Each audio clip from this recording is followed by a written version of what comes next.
January 2023 meeting of the Community Oversight Board. Call this meeting to order, and we'll start with the reading of the appeal statement. Pursuant to the provisions of Metropolitan Code of Laws, please take notice that decisions of the Metropolitan Government of Nashville and Davidson County Community Oversight Board may be appealed to the Chancery Court of Davidson County for review under a common law judicial writ. Any appeal must be filed within 60 days after entry of a final decision by the board. Any person or other entity considering an appeal should consult with an attorney to ensure that time and procedural requirements are met. I'll turn now to the board secretary, Mr. Goddard, to verify that we have a quorum. So verified. Thank you, Member Goddard. Mr. Secretary, I'd like to acknowledge the presence of the immediate past chair of the Community Oversight Board, Mr. Arnold Hayes. Thank you for being here. We appreciate your presence as always. We'll move to the approval of the minutes that were issued as a part of the packet. And these minutes would have been from the December 12th meeting that was held at the Bordeaux Branch Library.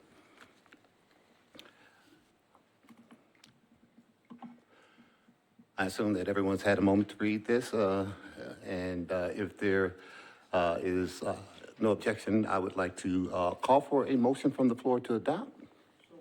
It's been moved. Is there a second? It's been moved and properly seconded that we approve the minutes from the December 12th, 2022 meeting. Is there any unreadiness, any questions? All those in favor say aye. Aye. Opposed say no. Motion carries. We move to the COB nominations update. Attorney Daniel Young. So the Nominations Committee is one of two standing committees of the board, and unfortunately, but also bittersweet, glad to have had Dr. Hildreth as the chair of that committee this past year. It's been a busy one, and they met twice as often as they normally do, and she performed that ably and well, and we really appreciate her, but we also need to find a replacement. So we would like to solicit either now or maybe during the chair remarks, once we have maybe a fuller board presence, any volunteers to step onto the nominations committee. We have Mr. Holloway and Mr. Witzel already.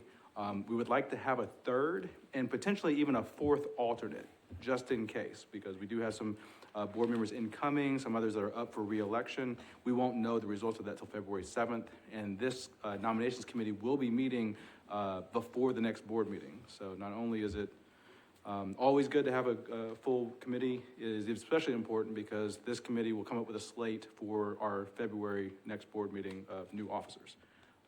So I don't know if now's the right time or if the chair wants to wait. Absolutely, if there are volunteers for, I see Judge Brown. Thank you. And then one more for the nomination committee alternate. I see Pastor James Turner. We have ourselves a committee and an alternate. Thank you so much for both of you. And if you have any questions, I'll be sending out some information in advance to all board members, but particularly to those in the nominations committee. All right, now is the time for public comment. Is there any member of the public who wishes to address this board? Any member of the public that wishes to address this board? Okay, hearing none, we'll move on to the chair remarks, and I'll waive the reading but reserve the right.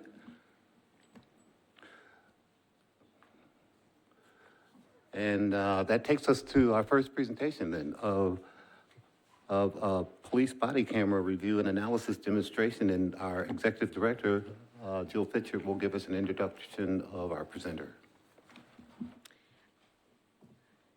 Yes, thank you. I'm very pleased to have Mr. Anthony Tassoni here from Chicago. He's the CEO and co-founder of Trulio.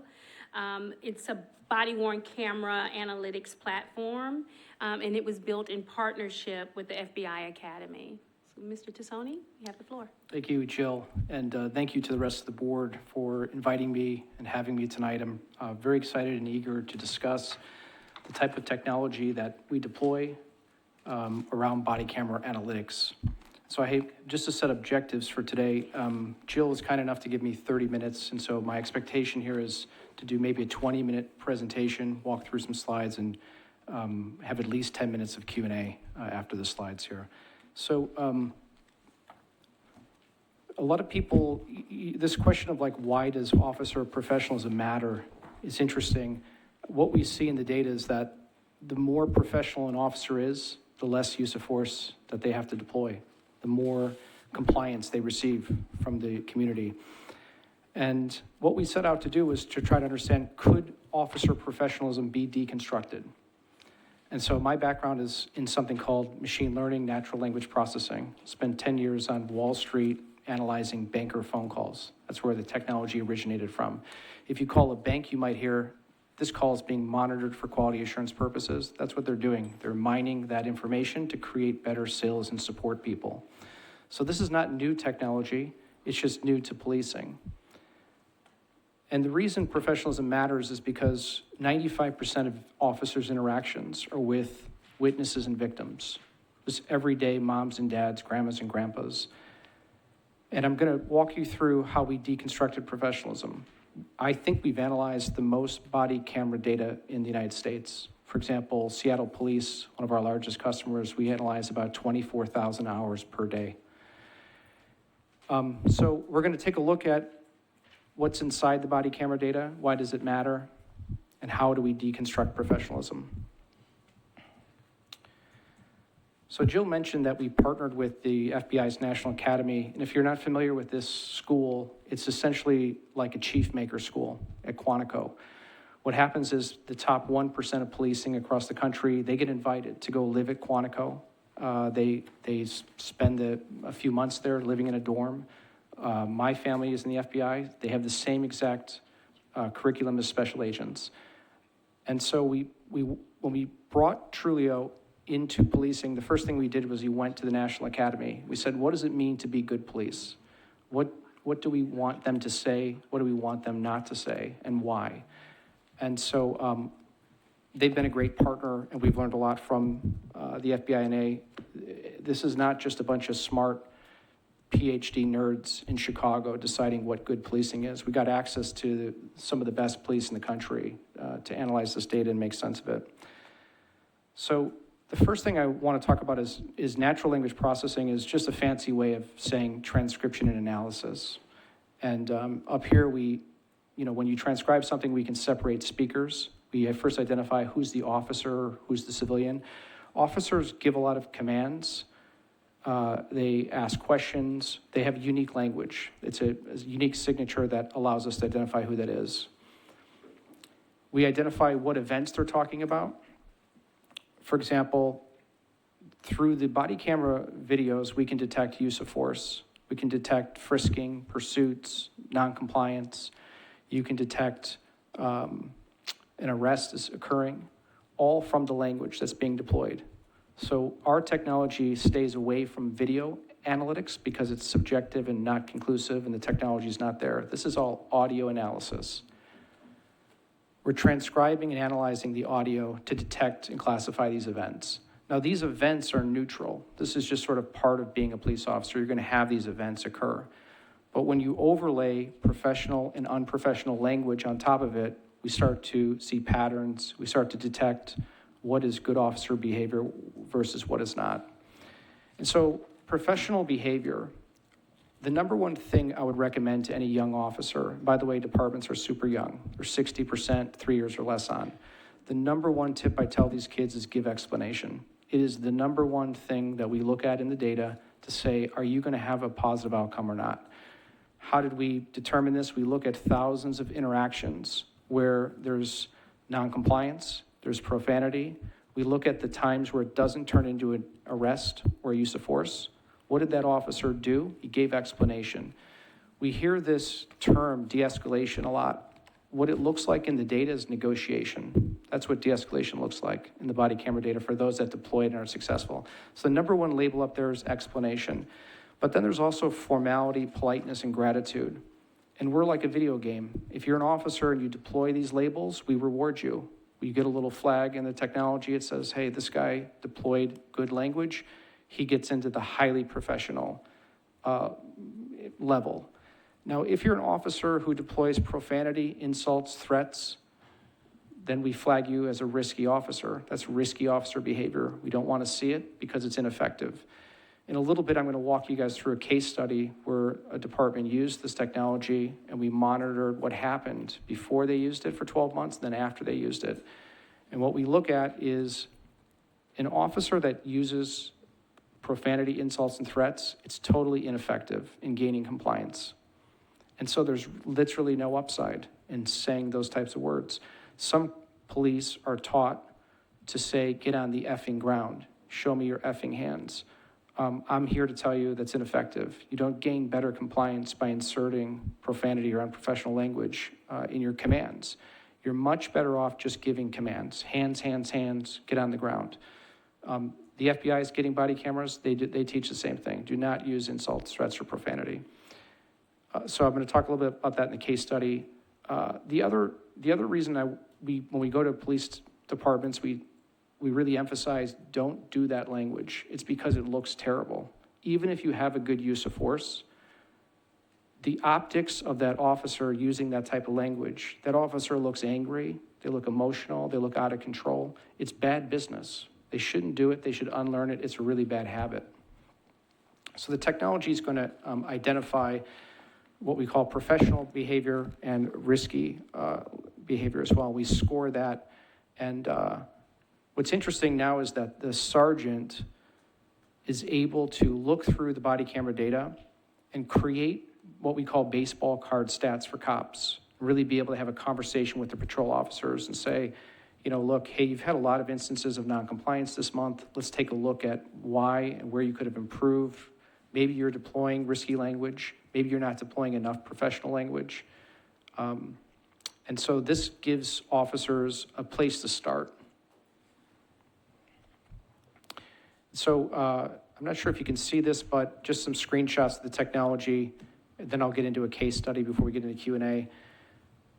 Our product is being widely adopted in California. That's what's happening. Out in California, departments tend to be a little bit more progressive. There's progressive chiefs. There's a big urgency to essentially convert the body camera data into an asset.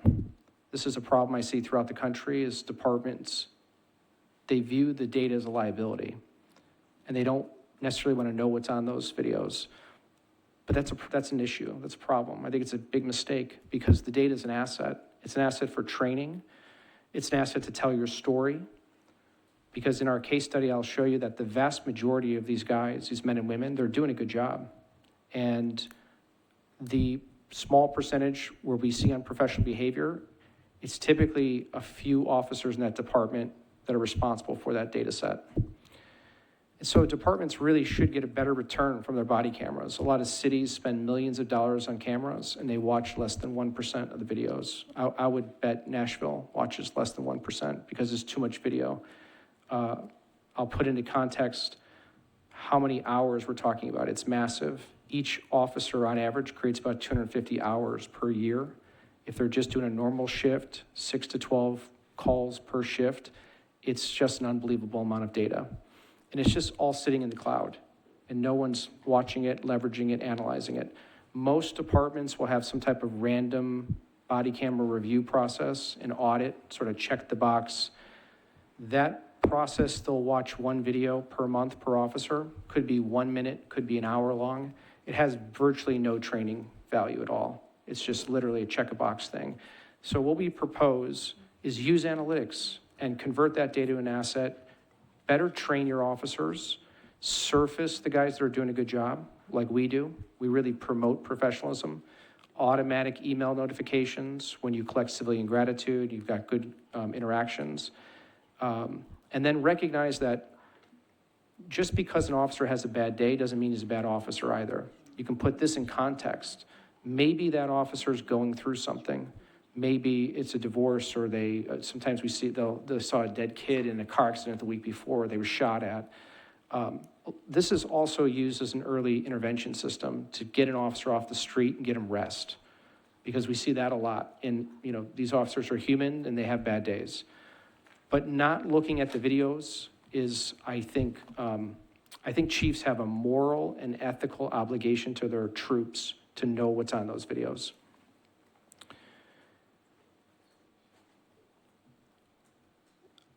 Not sure if I've lost ownership here.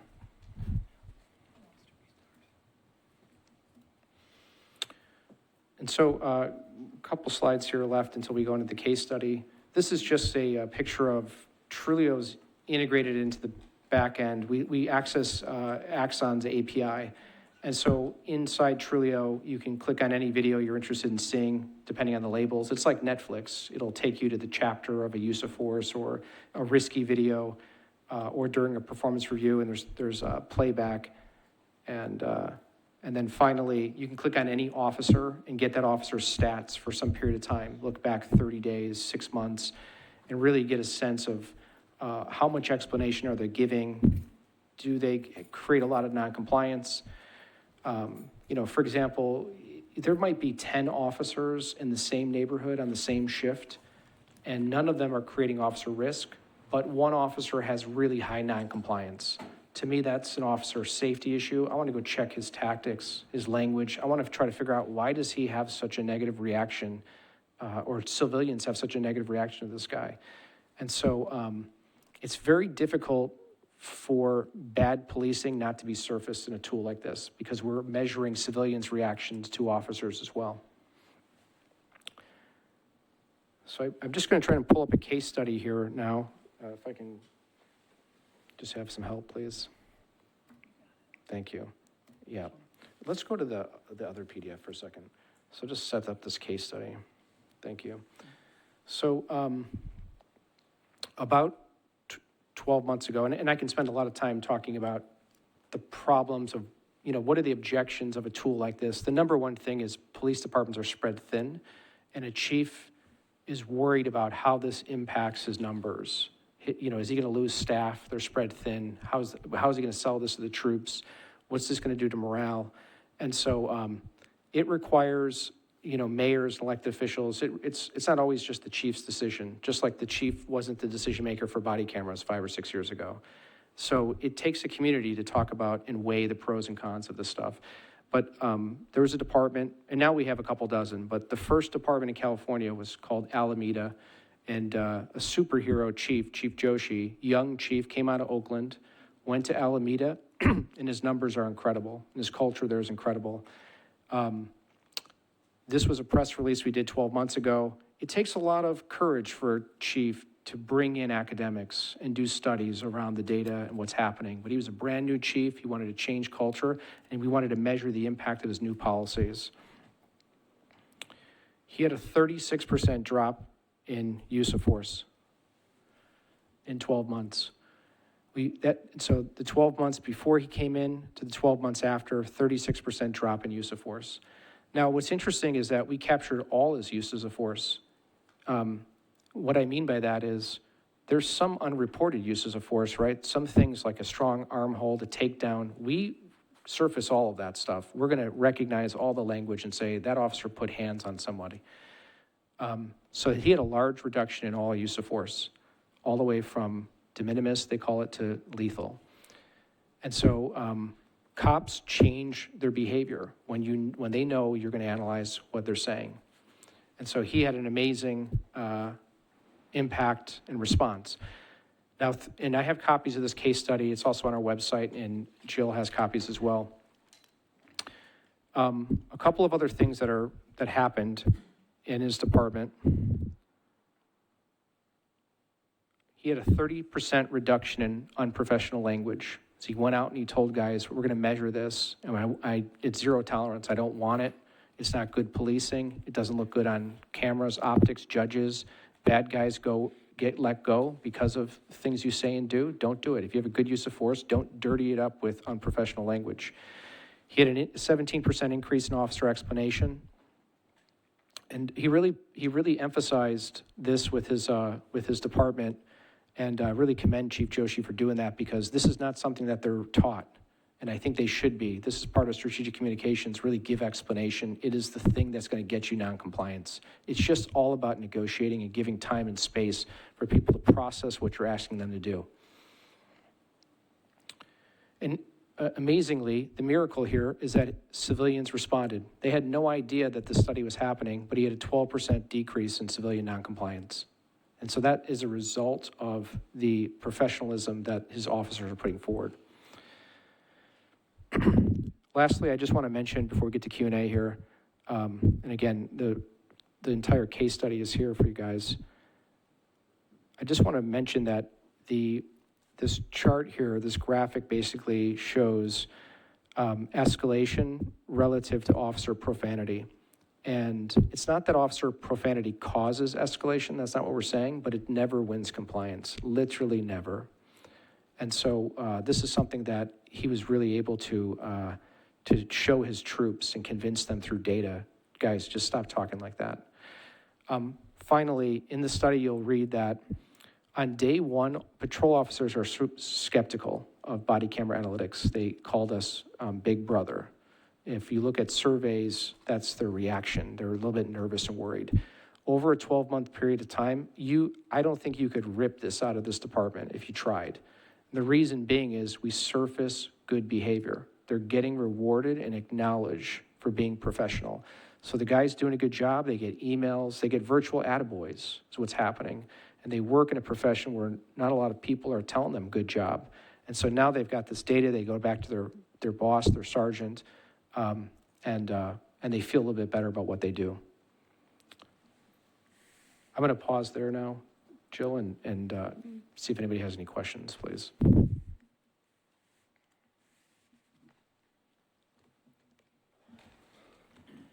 Yes, sir, I have a question. Is your event language user definable? Yes, the models are customizable, and so we work with academics that go in and do studies, and the models are changing over time. For example, when we first built the product, we didn't know formality mattered, but we got a department in the South, Oxford, Alabama, and we learned that pulling someone over in the South and saying, dude, is super offensive, and you should say Mr. and Mrs., their last name. And so we started to weight formality a little bit higher for the departments in the South. So yes, it can be customized. Okay, can the user define those words that go towards risk behavior or gratitude? Not the patrol officer doesn't have any control. No, go ahead. But a board like this, our goal and vision is to bring boards together to determine what is unprofessional language. Okay. So your company would participate with the owner, if you will, in determining what that language that would trigger an event would be. I mean, F and S and all that, that's easy, Yeah, we know about yeah. that, yeah. But I just wanted to be clear about how customizable, Yeah. or what, say, this metro government would have, and how quickly, will we be able to tweak the language that rises to an event, that gets, attributed to a certain event. What you're talking about is something we call label customization. And so you can add labels. Like, for example, one of our customers just added requests for medical attention. They wanted that label to be created. Another department out in California, they requested a label for officer introduction. So they're using it, they're creating training, they're using it to enforce compliance. It's also open sourced, the models and the weights and how all of that works. Our goal is to work with community oversight boards, but also academics to figure out what are the labels that are going to basically get compliance. At the end of the day, that's what this is about, is like, how do we teach officers how to have safer interactions? How are things in Seattle? How's that implementation going? Seattle was one of our first customers, largest customer, first major city, and they just renewed for 2 more years. So we just signed the renewal 2 weeks ago. And so we work with Lauren Atherley and the analytics team there, and I would highly recommend you to call them and contact them and ask them. I think they'll be a great reference for us. if I haven't already. Oh, okay. Yeah, Seattle, we really like working with them. They're unlike most departments, though. They have a lot of PhDs and resources that a lot of other departments don't use. So I would call Seattle sort of a power user. Okay. Your business model, I mean, is this cloud-based or is it cloud-based basically? And do we subscribe or do we purchase? Yeah, this is an interesting question. I mean, the reality is we don't work with Motorola. And so I'm sort of here not trying to sell anything. I mean, I really want to educate everyone on how this technology works and, it's coming. And the reason I say it's coming is because the Department of Justice just released a bunch of funding for it. And so they've been funding camera purchases for many years now, and now they want the data to actually get analyzed. Our business model is to leverage data that's in the cloud. We don't come across a lot of on-premise installs. We don't come across a lot of Motorola customers. I wish we could work with them. We would be happy to work with Motorola. They just don't have an API to make this possible. It's just part of their business strategy is not to have given us an API yet. Maybe they'll create one in the future, I don't know. Wow, and we are a Motorola shop, right? Are we a Motorola shop with our body-worn cameras? Yeah. All right, so the API, has that been developed, but are they working on it? I mean, I don't know. 100% of our customers are Axon customers, and Axon has a phenomenal API. And all of that data is in the cloud. yeah. I'll pause right there for other board members to chime in. I see Mr. Whitson. Yes, I have a question about the case study. So I don't know if I missed this because I was taking notes. You shared like the reduction in use of force and also decrease in unprofessional language. How much time did it take for you all to see that decrease? That's an interesting question. I don't know because we couldn't process their data until a full 12 months went by. Okay. And we processed it all like in a week. And so I don't know. I don't have the information to say like, did it gradually occur or not? My intuition, I don't have the data in the case study to back this up, but in our other customers, it's overnight. As soon as they're told, we go in and we do a presentation in departments, and I think cops are smart. They get it. They know that you're going to analyze their cameras, and I think you're going to see a big change in culture immediately, big change in language. But also it depends on your sergeants. It depends on the command staff, the culture there. Alameda was a really good culture where the command staff really got behind us and backed us. I think that's important that people buy into why are we all doing this. There's a lot of sort of game theory that goes on in policing, and you need everyone to be on the same page that we're all going to do this together, and I'm not going to let you down, and we're all going to be safer because I'm going to be professional, and I know you're out there going to be professional, and we have no weak links. And I think body camera analytics, not just Trulio, but there'll be other analytic providers as well in the future. It's important that officers are all held to the same standard. Follow up. What other city comparable to Nashville that has this technology? Comparable in what ways, sir? In terms of size of department, a police department? I would say Seattle is our largest deployment. Most of our deployments are smaller agencies throughout California. We're in the next major city department. There's several major city departments that are deploying Trulio. I think if you're wondering about sort of scale, remember like these banks, they have employees, 30, 40,000 people that we process their data. Although we don't process Motorola's body camera data, they use our technology to process 911 calls throughout the United States. And 911 is another area, separate topic, where professionalism can be low and needs to be improved because people think they're interacting with officers and they don't get the best treatment all the time. Thank you. Member Nguyen. Yeah, I have a couple of questions. First, thank you for coming to do this presentation today. We appreciate it. One of my questions is, and I've got several, so you can take them in any order you like. Has the national police organizations like Noble, PERF, IACP, NSA, have they evaluated your product and what's their opinion? Have the national police unions looked at it, like the FOP, and what's their opinion? And you say federal monies. Is that monies coming from which monies out of the Justice Department? Is the burn grants? Who's offering that money for agencies? And the last one, which is a lesser question, in Alameda and these other agencies, have you done interviews with first-line supervisors to find out not only what they should do, but how they feel about this as a sergeant in the field? Does it help them in their performance evaluation of their officers? Thank you, sir. It's tough. I can't speak for the unions, how they feel about this. I'll tell you what our interactions have been. Anyway, and I just saw Chuck from PERF, Chuck Wexler, last week at the mayor's conference.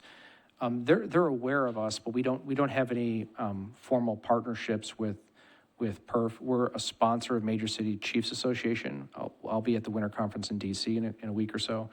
I think it's probably better to talk about our advisory board to give you a sense of how many police have jumped on board. So Chief Medrano is on our board. He's the former president of California Chiefs Association.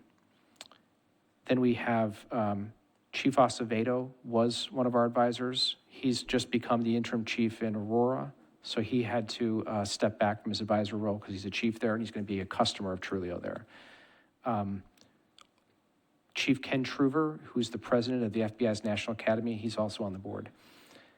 In our union interactions, the reason people sort of are surprised by the union's positive reaction of Trulio so far, and I want to tell you why that is.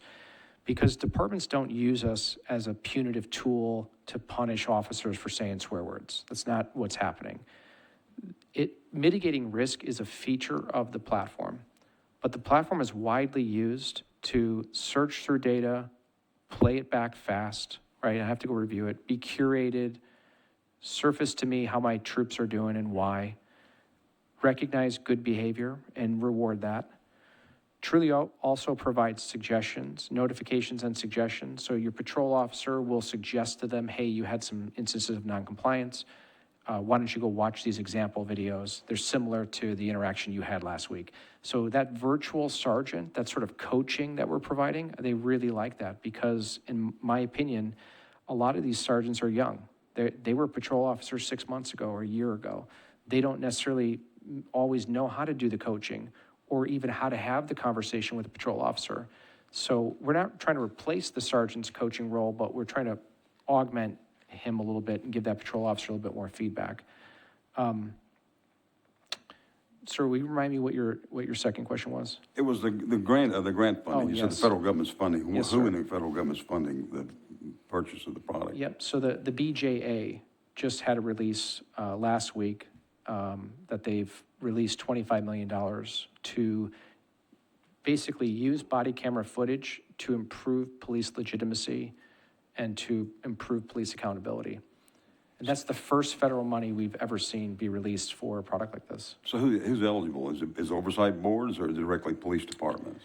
It's that's a good question. It's police departments, and it's a competitive process. And the departments that have gotten grants for Trulio in the past came out of the COPS office. Those were competitive. Usually, what we like to see is that they attach some type of oversight community or an academic. That's how we get academic studies created. Those grants tend to, in our opinion, get approved at a higher rate for whatever reason. So, but those grants are for police departments.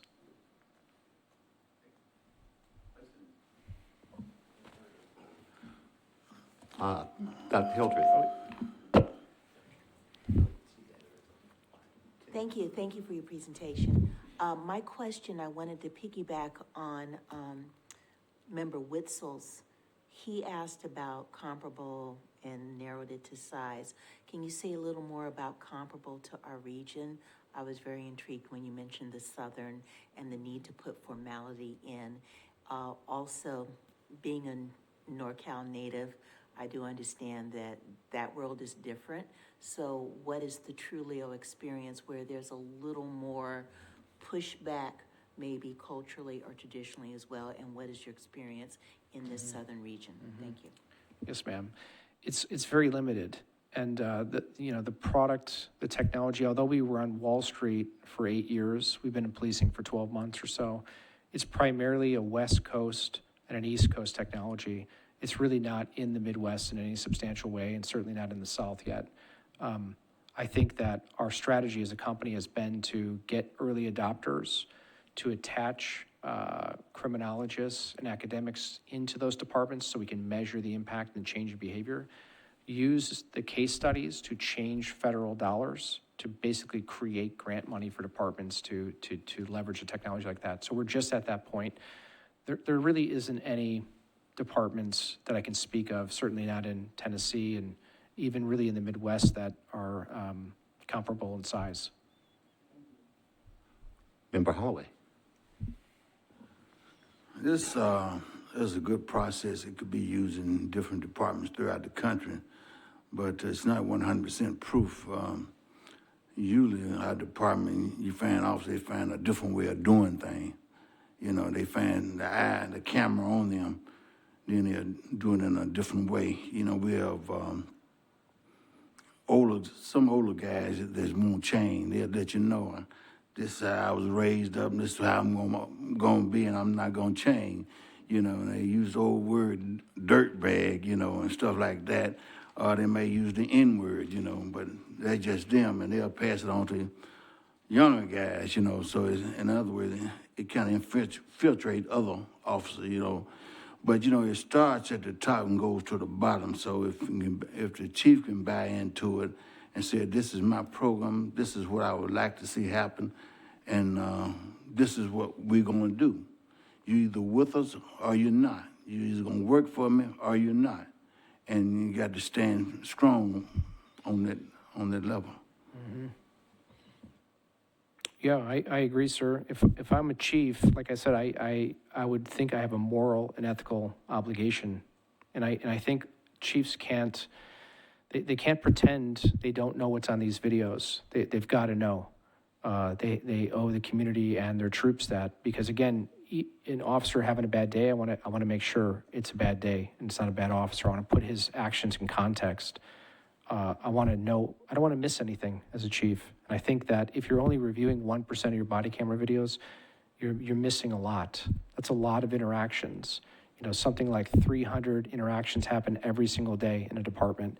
Our case study will show 99% are professional, but that means 9 today are not. If I'm having 300 interactions a day, that's 9 interactions per day that would embarrass my department. I want to know about those. I want my sergeants to bring them to me. I want to talk to my patrol officers and tell them, find a different way to communicate. I saw Mr. Brown, and then we'll wrap it up with Mr. Turner, and then we'll swing it back to you for summary. Judge Brown. I had 2 questions. Take a average sergeant. How much time is this going to require that sergeant to review those that have been identified for him and do it? Do you have any rough idea of the time constraints? Yeah, good question. We have the exact metrics. A good way to think about it is it's 30 minutes per week per 100 officers. That's what we see. So because essentially the sergeant is just going to go review risk. That's the number one thing they'll do, is they'll go mitigate risk. There's a human verification process where we 4 eyes principle. So we surface the risk to the sergeant. We make it super fast for them to verify, yep, that's my officer that said that, and that's against policy. Sometimes they'll say it's fine. It could be an officer talking to another officer, for example. So they'll spend about 30 minutes per week per 100 officers. The vast majority of that time is mitigating risk and verifying, something's against policy. Then we'll see later on, usually it's once a month, they'll go back into the product when they do sort of a performance review, or they're talking to a patrol officer about how they can get better Trulio scores. But that tends to be at once a month at most. They're going to have a short conversation with 1 of their 10 guys. Okay, and there will be a few of these risk assessments that be elevated to a higher level, obviously. what we see is, a lot of times, like in our product, and again, I'm hoping this conversation's more about just body camera analytics in general, but in our product, you can search through the data, you can save searches as alerts. So typically, the command staff don't log into this product, it's usually the sergeant, but the command staff will be set up to receive alerts for whatever they want. It could be use of force, it could be, I want to file a complaint, I want to speak to your supervisor. Those are super common alerts that we save. And they'll get an email and they'll fire off in the morning or wherever that happens, and then they'll log in. Okay, I guess my next question is that if we have Motorola, and so if you don't interact with Motorola, how do we do that, and what's the rough estimate of cost for this program? I don't have any suggestions around, Motorola. I think as body camera analytics become the norm, and I think they'll be the law within, 5 years. I mean, I think it's super obvious. At some point, I think they'll develop an API for you guys, and you'll be able to get an analytics provider. I don't know when that will happen. In terms of the cost, our cost for a Seattle police, for example, is $200,000 per year. And the way that they justify that cost is they call us like their digital compliance officer. They think of it as one or two human beings' salaries, and but somebody that's watching 24/7, processing all the body camera video, and that's how they justify the cost. Okay, so right now, this is an academic for us because we wouldn't be able to use it right now regardless. That's my understanding, sir. Okay, sorry. Thank you. All right, we have Member Turner, and I saw Member Haddock, and then the Executive Director, Ms. Sitcher. Quick question, is there a way, actually two, is there a way, since it's not an API for Motorola, that we can download the footage and then place it in the software to get analyzed, to kind of go around us not having Motorola? I don't know what Motorola's capabilities are with the data, but I've seen other departments do what you're asking. We have a department in California called Torrance Police Department, Chief Hart. They've had a lot of problems at the department, and that chief is there trying to make things better. And they were on a body camera provider called Utility, and they just switched to Axon. But Chief Hart wants to process all that data in the past, so he forced Utility to upload his data to Amazon GovCloud, where we could access it. Because prior to that, it was like this on-premise storage solution that was, it's impossible for us to access on-premise data. Second question, you said the East Coast, I'm kind of bogged down on what we're, comparable cities to Nashville. Yeah. You said East Coast. What cities in East Coast you say is the most urban? I want to drive down to urban area, like a New York City, like a Newark, New Jersey, that has 40, 50% minority or African American. Is there any cities that have adopted this that we can kind of look at that data and how they accepted this particular software? No, sir. I don't think we have any customers that would fit that description. I think it's very early. The departments that are using Trulio, they're on the West Coast. There's a few on the East Coast. They're small deployments. Okay, what cities are those in the East Coast? Castle Shannon, basically in Pennsylvania. Okay. Elizabethtown, Haines City in Florida. These are all on our website. It's all publicly available. That's be it. Member Haddock. All right, thank you for your presentation. Sure. What about, can you speak a little bit more about the virtual rewards? Have you encountered anyone tying this data with implementing merit-based systems? Like, you know, they're using this as an asset and not a liability. How far have you seen departments go? And you spoke about a department, you know, you can't tear this away, you can't tear Trulio away from them now. What would, in your opinion, would be the main reason? And I'm just saying, you know, plain, why can't we tear this away from them? And what is it about, you know, the virtual rewards and this being an asset and not a liability? You know, we're looking at, you know, this is, now they're monitoring us again, right? This could be a complaint from the officers. But what makes this so attractive to police departments? A lot of this, I mean, I wasn't in this industry when cameras, you know, first came in, but reading all the objections, they literally are the same as when people, you know, officers rejected the cameras back in 2012, and then eventually, you know, officers realized that, hey, maybe these cameras can help us or protect us from civilian complaints. And so now most departments I go into, they like the cameras, and I suspect they're going to like the analytics in a few years as well. And the reason why is because, number one, it tells the department's story. What I mean by that is, like that in that case study, Alameda has 99% professional interactions, 99%, where there's no unprofessional language, behavior. The officer's basically standard professional. He's not super high, but he's standard level. I think they had like 11% highly professional.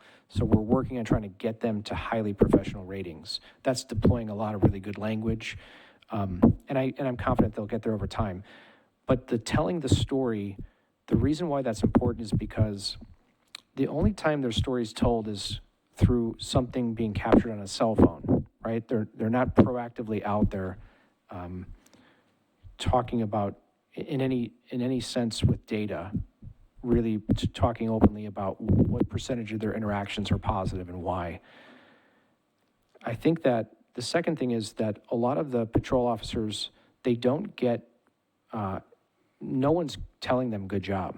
You know, they're not getting any coaching or feedback. We hear that over and over at our customers.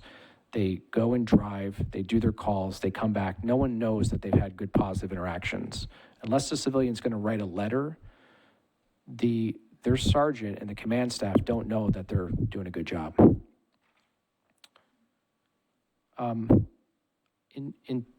I spend a lot of time thinking about incentive structures and what do I think it's gonna take for this to get widely adopted throughout policing.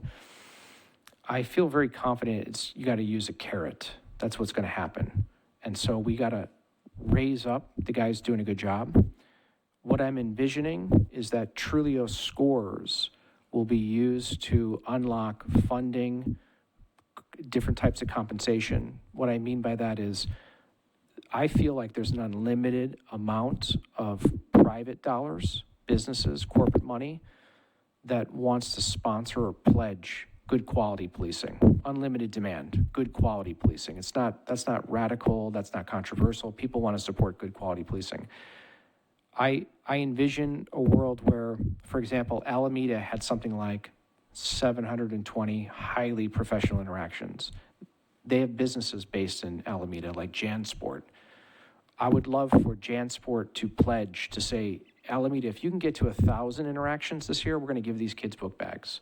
I would like to figure out a way to get businesses to pledge support to the community if the police department can deliver. I think that's the winning formula to structure the right incentives for everybody. All right, Director Fisher. Thank you. Thank you for being here, Anthony. I wanted to ask a question as it relates to oversight bodies.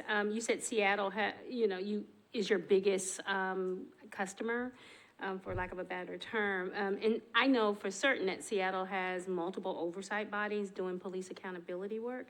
Do you have any firsthand knowledge of how they may be working with those oversight agencies using the Trulio product? I'm not aware of the Seattle oversight community's involvement in the analytics just now. Okay.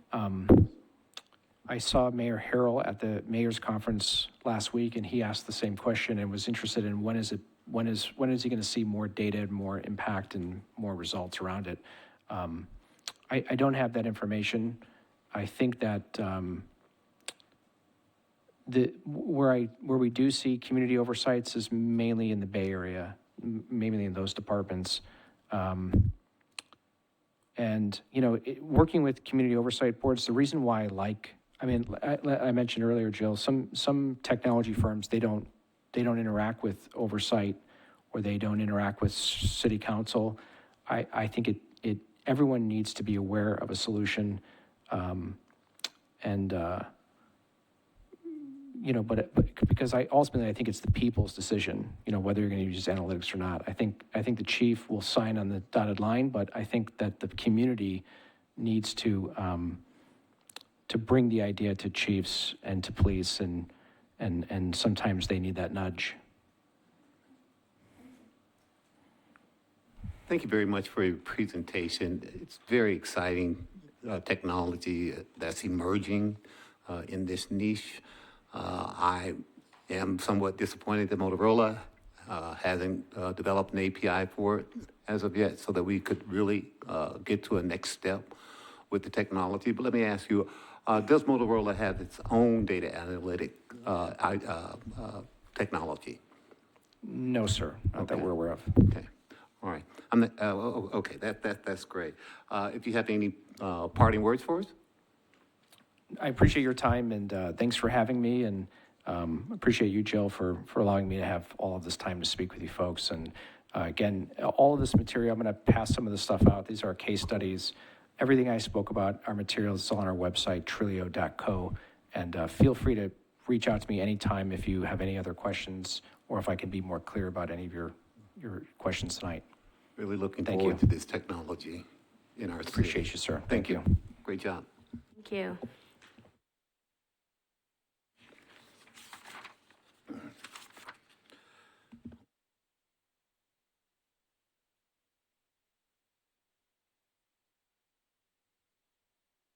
The Executive Director's report. Executive Director Fitchard. Well, Happy New Year, everyone. Thank you for being here. It's an exciting time as we move into 2023. And so we've been very busy from the top of the year, from the moment we started. And so I'm just glad to see you all. I'm going to just kind of run through this because we have a lot still left on our agenda. But I will say for the personnel update that we hired a research analyst one, and we also hired a digital evidence technician and data analyst. It's a long title, but, and he's here. Mr. Dylan DePriest is going to be working with us, and so we're excited to have him and just to have a completion of our research team. It's a very, very exciting time for us.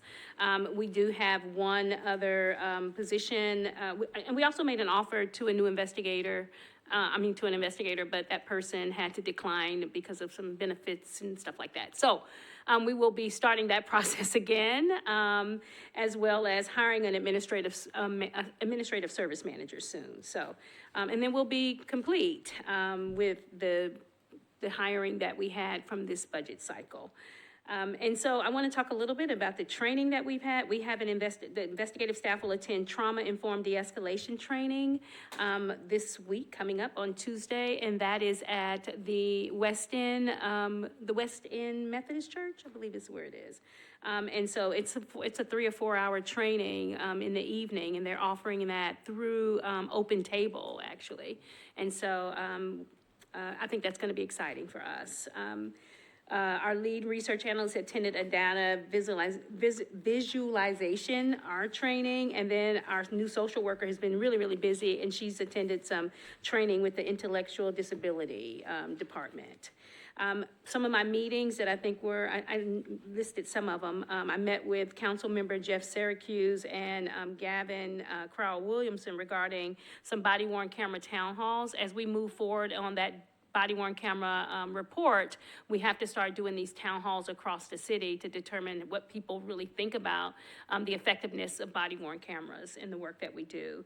I also spoke with a professor from the University of Chicago. She also used to be COPA's leading director there, so Sharon Farley. She was doing some research. It started last year under her direction, and she was looking at different cities across the country that were comparable in size and looking at their budgets and determining how budgets and case management kind of went hand in hand. And we were in there, we weren't at the top, but we were kind of mid-level. I will say Memphis was low, and they had the same amount of budget for the last 15 years. Which was a very small amount. And so she's looking at how budgeting plays, of course, in effectiveness and what case management looks like. It was very interesting. It's still ongoing, and she will send us more information, but she just wanted to kind of we had sent her our information and just talking about what that case management looks like and where we might need extra support, especially in our budget and how we are reporting this information. And I also met with the policing subject matter expert regarding his services, his consulting services. And I'll get more information to you about that once I get it and get his proposal and all of that. Community outreach, we are moving we've done a lot already. I presented with the Northwest YMC's Lunch and Learn with Simone Cowell, which is our social worker, and D'Amica Robinson, our community liaison. The staff, some of the staff attended the Martin Luther King Day March and celebration.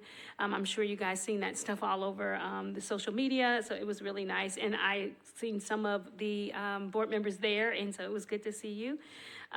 We also just have been really busy trying to make certain that we are putting this information out, sharing what we're doing daily with the community. And as I move through my report, you'll see how that has been really effective because our numbers are increasing. And so I did want to mention that I was an invited guest panelist at Philadelphia's COPIC, CPOC, a virtual national town hall meeting, and there were multiple people on that call. I appreciate your support. I felt it, and it was really good to have you there. That meeting was a national meeting with Chicago's COPA, Atlanta's ACRC, New York's CCRB, and NACO. And it was really good to kind of have agency with those people and, those different groups. So I appreciated that and the invite. We had our executive committee meeting, which was held on Thursday, January the 17th. We have our next board meeting is going to be held on Wednesday, February the 22nd here. I did want to mention really quickly what I've been hearing in the community too from different people when we've been out, that Wednesday is just really not a great day for community members. I mean, a lot of people attend, it's faith-based, they go to church. We have a pastor on our board, and Wednesday is just probably not the most accessible date for people, and so I wanted to put this out there with you all to think about either a Tuesday or Thursday of changing our board meeting times. Those are, and Ms. Hildreth was here from the very beginning, can talk about, and Mr. Holloway, whether or not, was that just a selected date? How did that date come about? If you can. I actually don't remember. Oh, okay. I really don't. Okay, so, And, I think it's changeable though, right? Well, the only thing that I thought of was ensuring that we can be integrated into the calendar for the TV station. That is huge. Yeah. And so when one thinks about Tuesdays, school board second and fourth, and council first and third. So Tuesday is not a good day that we want to be. We want to be open to be able to do a both and. So I think that takes us to looking at what Thursday would be. But Member Holloway, do you remember anything different than that? I don't know why we didn't do Thursday.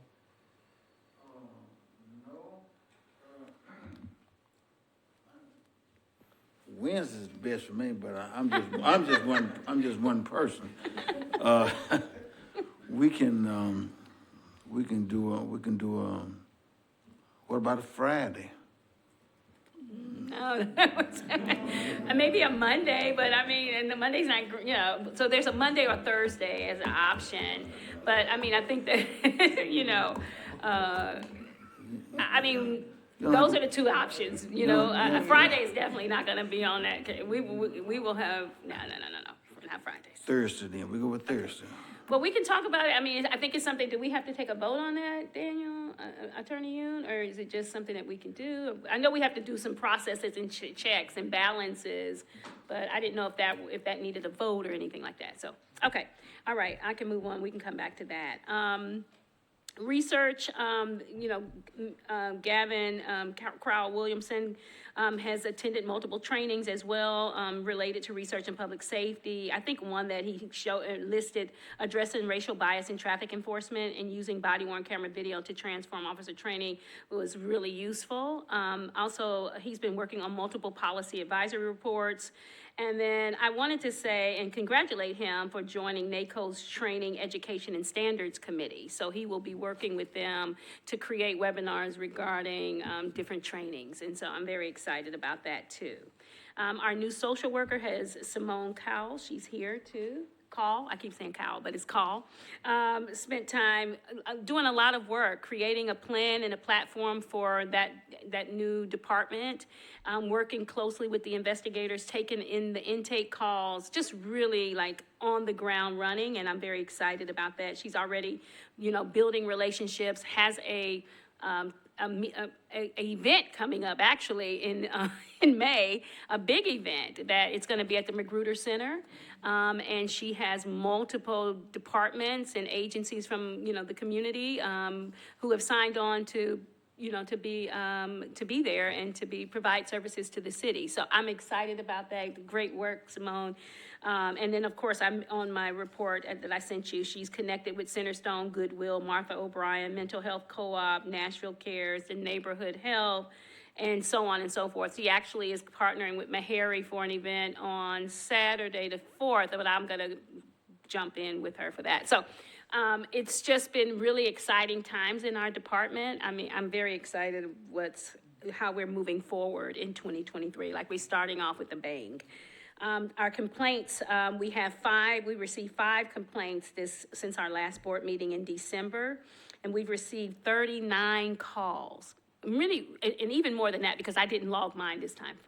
So anyway, so we've probably received 50 calls, just, you know, where people were calling, trying to figure out what we do and how we could help them.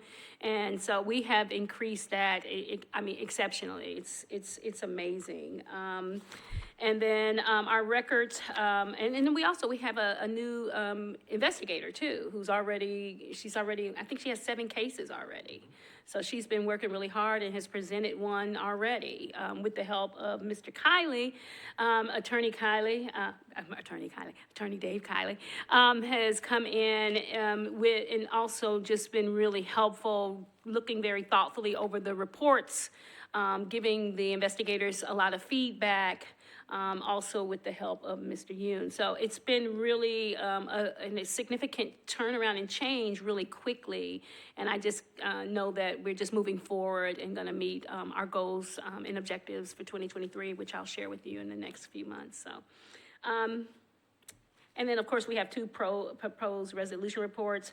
The investigators submitted 4 requests for police records. I think it's 6, but one person didn't know how to do the drop down. But anyway, we're working on that. So that's, if you have 5 records requests, you usually have 5 complaints, you're going to have 5 records requests. So they kind of go hand in hand. So, and then I just want to get into this police shooting and kind of give you some specifics on that. So kind of taking a turn. So on Thursday, January the 5th, this year at 2:38 p.m., myself and Mr. Kiley actually was in my office at the time, received a call from MMPD Commander Carlos Lara stating that police officers from the SWAT team were involved in a fatal police shooting in Hermitage. He stated he was waiting to be briefed more. He wasn't on the scene, and he filled me in with what he knew. He stated that the SRT team was serving a warrant on the deceased related to a domestic allegation of aggravated assault and kidnapping. He didn't have any additional information to share with me, but stated he would brief me upon my arrival. and that he was somewhere else and then was gonna have to go home and change and then head there. So I knew that there was gonna be a time lapse for him, that we would get there before he arrived. So at 2:50, so at 2:50 p.m., and after speaking with Commander Lara, I contacted the Director of Emergency Communications. And the reason I did that was because as Commander Lara was reaching out to us, we did not have a notification from ECC, which is a normal thing that we get. And so that notification did not come to me. And so I was wondering why we didn't get notification. We usually get a text and an email to say that there had been a fatal or a police shooting. Maybe they won't tell you whether it's fatal, but there was an officer-involved shooting. I did not receive that. So I decided to call the Director of Emergency Communications, Mr. Stephen Martini. He did not answer. I left a voicemail. And then after that, I decided after I was unable to reach him, I decided that I was gonna contact the supervisor's line, which is another just kind of protocol that's in place that we can use. So when I called the supervisor's line, I spoke to a person by Brandon, I'm not gonna get into his name. But anyway, he was just coming on duty. And I said, there's been an officer-involved shooting. We did not receive our notification. Can you give me an update? Is there any more information that you can share with me? And he said, hold on, let me check. I'm just coming on. And let me look. I don't see anything in the query or the queue or CAD, that would say that there's an officer-involved shooting. And I said, oh no, there's an officer-involved shooting because I just got notification from, our liaison. And then he went back and looked and he said, we don't have that information. And I was like, that was a little, I was taken aback by that because, I'm not understanding why that wasn't connected through the Department of Emergency Communications.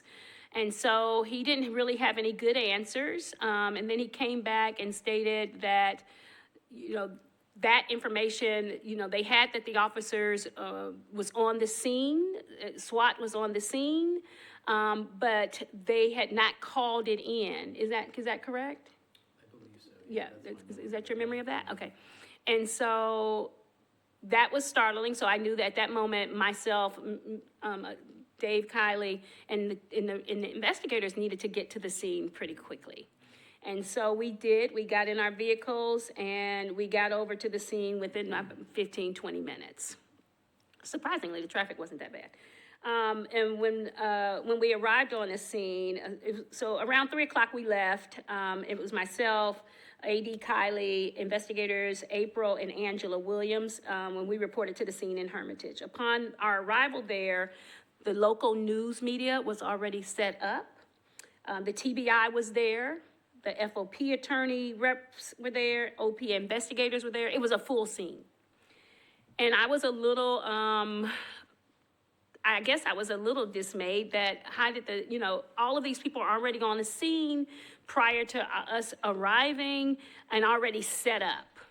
Usually when we get there, the TBI is not even there because they just got the notification. And I didn't see a TBI crime scene investigation van, which is what my normal thing is to be looking for. So anyway, when I got there, like I said, and it was multiple MMPD officials and officers on the scene. I made my presence known. Some spoke to me, we spoke, and we stood around for a very long time. Edie Fitchard and her team were on the perimeter on the scene outside the tape, observed the area of the shooting from a distance. Several MMPD SWAT officers were standing together and 2 were standing away from the others speaking to an FOP attorney. Another SWAT member was in a van that was parked in front of a residence near the shooting scene and speaking with an FOP attorney inside the vehicle. At some point before the TBI placed numbered placards to identify evidence, both attorneys and the officers were allowed to go beyond the tape into the perimeter. And they were able to enter the incident scene and walk to the area of the front of the residence where the shooting occurred with the assistance of the TBI. This is something that is new, that is just occurring. We were I was concerned about that. I raised it at the last shooting of, that was in West Nashville, a few months back in November. It's something that they're doing that I'm not real comfortable with, because number one, the scene was not identified. Like, none of the evidence had placards to say, you know, where it was located. And they are able to walk through the scene and view it with the attorney and the TBI agent. It's very peculiar. So, so as this occurred, myself and my team continued to wait around for a briefing by anyone on the scene. After a lengthy wait, I would say we were there almost 45 minutes before, and at that point, we still hadn't been acknowledged. And so I walked over to the TBI agent in charge, his name is Joe Craig, and requested to be briefed and updated on what occurred at the scene. After another lengthy wait, myself and team, we were briefed again by two TBI agents who were working the scene, and allowed us to go beyond the incident tape and view the front of the residence where the shooting occurred. But it had already, at that point, had placards, and, you know, the evidence was marked. So, you know, we were able to see, you know, the numbered placards. And after that walkthrough, we were told that we could head to MMPD headquarters to view the body-worn camera footage. We did that. Three of us headed to that location. We were shown the downloaded videos. And then the next day, or the same day, I asked the investigator to request all the records pertaining to this particular incident. And she did that the next day is what what I'll say. And so that was it in that. And of course, I opened up a director-initiated investigation. I can take questions at the end, or you want to take them now? Want to wait? Okay. The next force review hearing is scheduled for March of 2023. I reached out and just kind of changing directions. I reached out to the mayor's office to determine who would take John Bunton's place as our liaison. They said they are working on that. They think they've identified someone. They think they have a new employee that would be doing that. So we'll know that maybe in the next few weeks. And as well as, okay, so I'll come back to that. So the JIS case management system, I had explained to you last month that we had got the approval from, the JIS committee, that is, Judge Angelita Dalton is the chair of that committee. She sent me a letter saying, these are the different options. It will, and her options would really affect our budget as well, because they were requesting that if we went with option 2, that they needed money for infrastructure, they needed for a new FTE and some other things. If we went with option 1, which is the preferable option, it would be a less of an expense.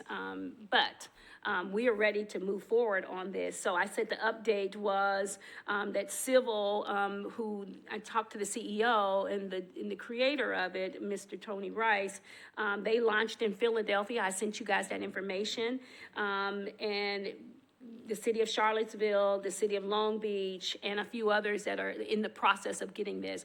I mean, to be honest with you, there's no other technology that is strictly used for civilian oversight of police in a case management wise. What we're using now is IA Pro. IA Pro is designed for police. It was designed to do case management for police officers. They use it in internal affairs. We have had a hard time integrating and getting the things that we need because we're having the police department to plug in for us to pull certain records and things of that nature. What Mr.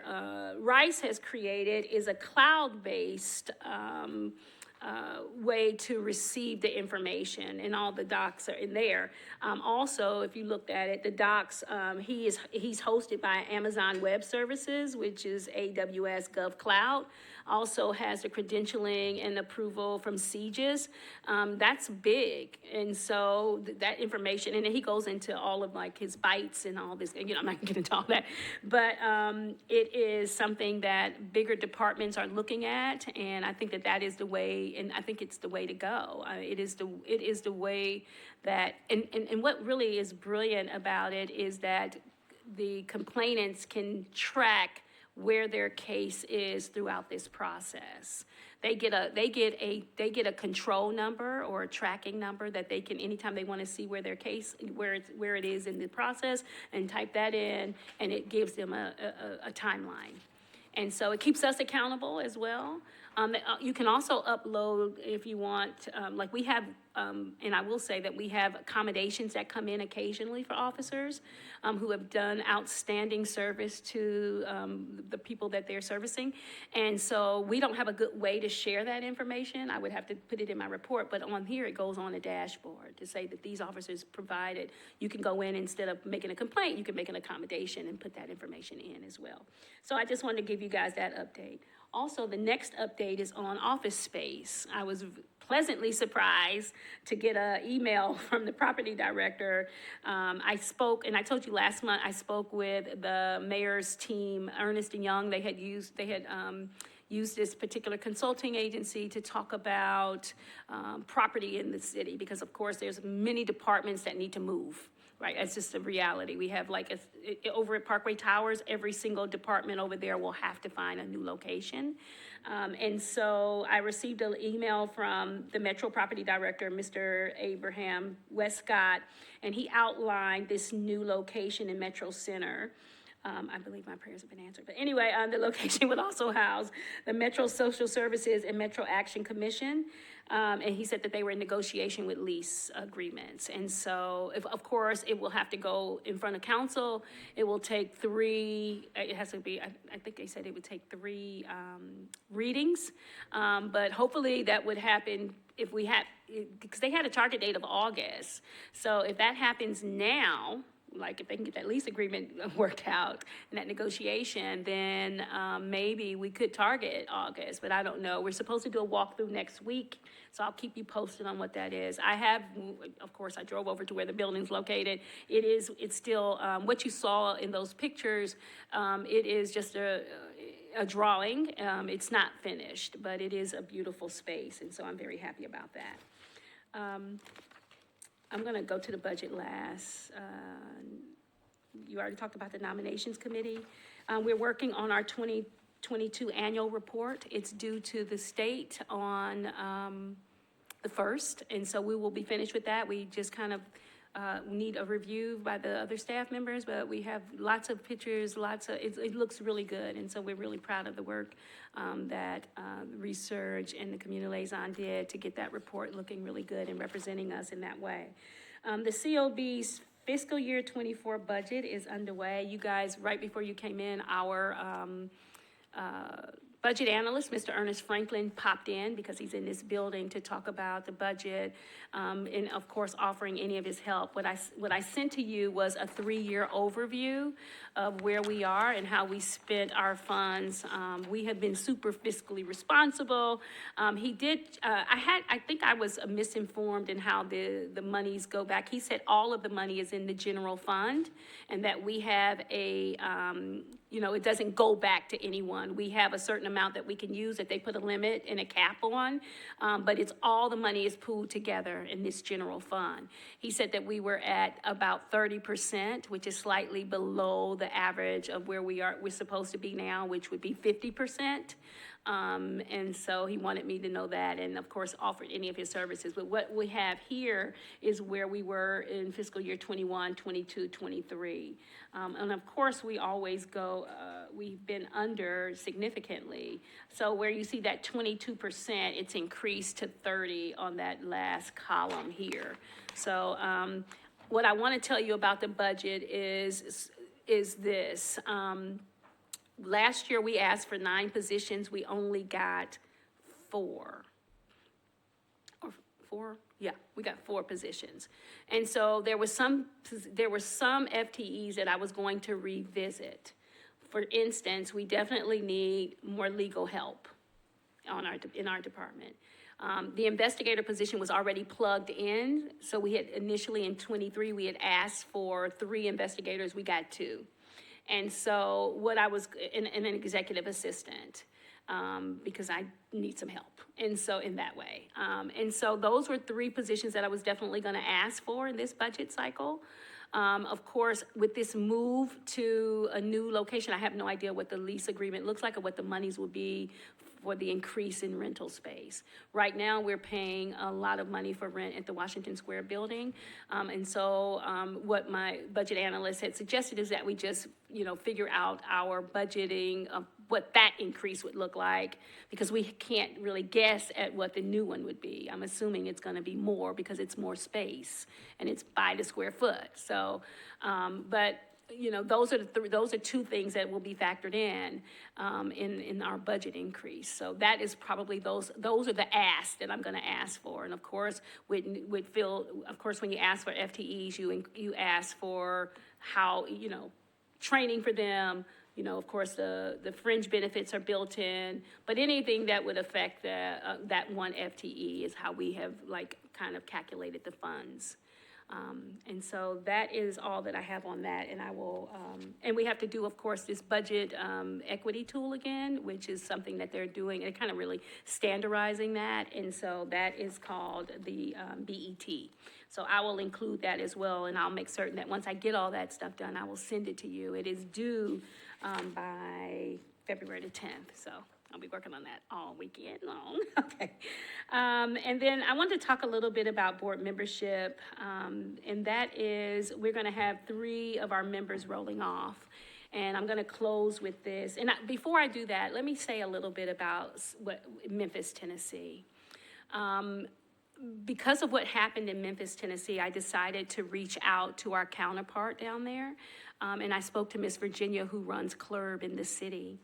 And just to offer our support and let her know that we are here, and if she needs my assistance, if she needs me to be there for her or whatever, to let us know. I was, really had been thinking about reaching out to her, and really connecting. We had talked about doing that. We really haven't been able to do that with all the Knoxville, Memphis, Chattanooga, and so we haven't done that. But when I called her, I could see that, within our conversation that she, was dealing with a lot, and that she wasn't getting a whole lot of information and support.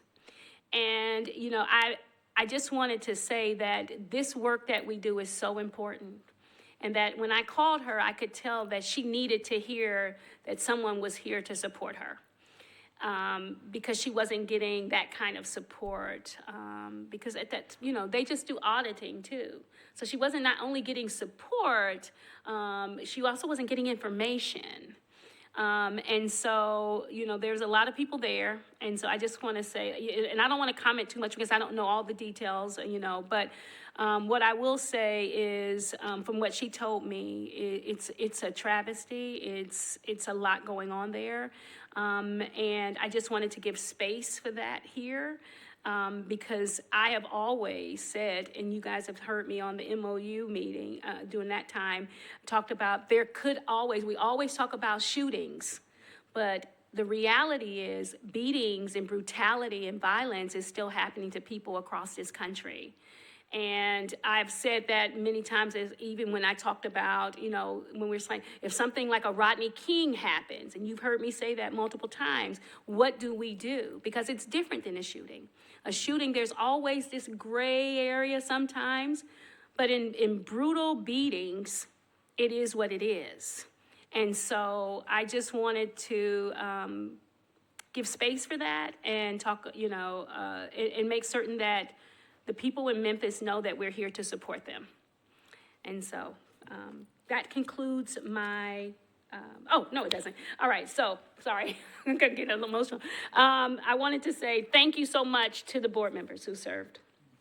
I wanted to, and I'll reach out to each of you, but I wanted to tell Dr. Hildreth and Mr. Holloway, who have been here from the very beginning. Not Mr. Holloway, I'm sorry, you're not going off. Ms. Hildreth, I think about the people who's been on the board. But you have done so much wonderful work for us and given us so much of your time, unpaid time. Taken all of my calls, went through all the changes and the ups and downs and waves and everything that we went through, and I appreciate your service to this board. and your friendship to me and the work that you've done for this city. And it has never been lost on me how much you have dedicated to this work. And so I want to say thank you, thank you, thank you.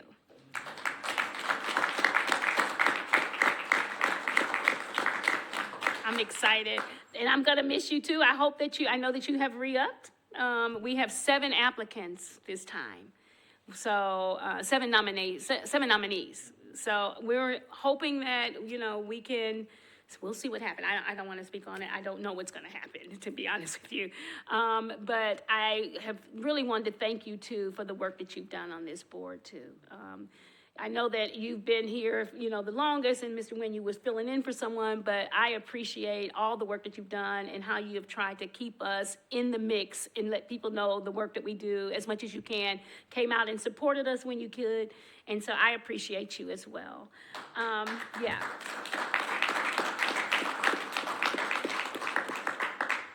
Yeah, and so I think that concludes my report. I did want to say one more thing, and that is the mayors, they haven't chosen a person yet to fill your position. I did reach out to them to ask them, did they have a pick? And they said they are still working on that.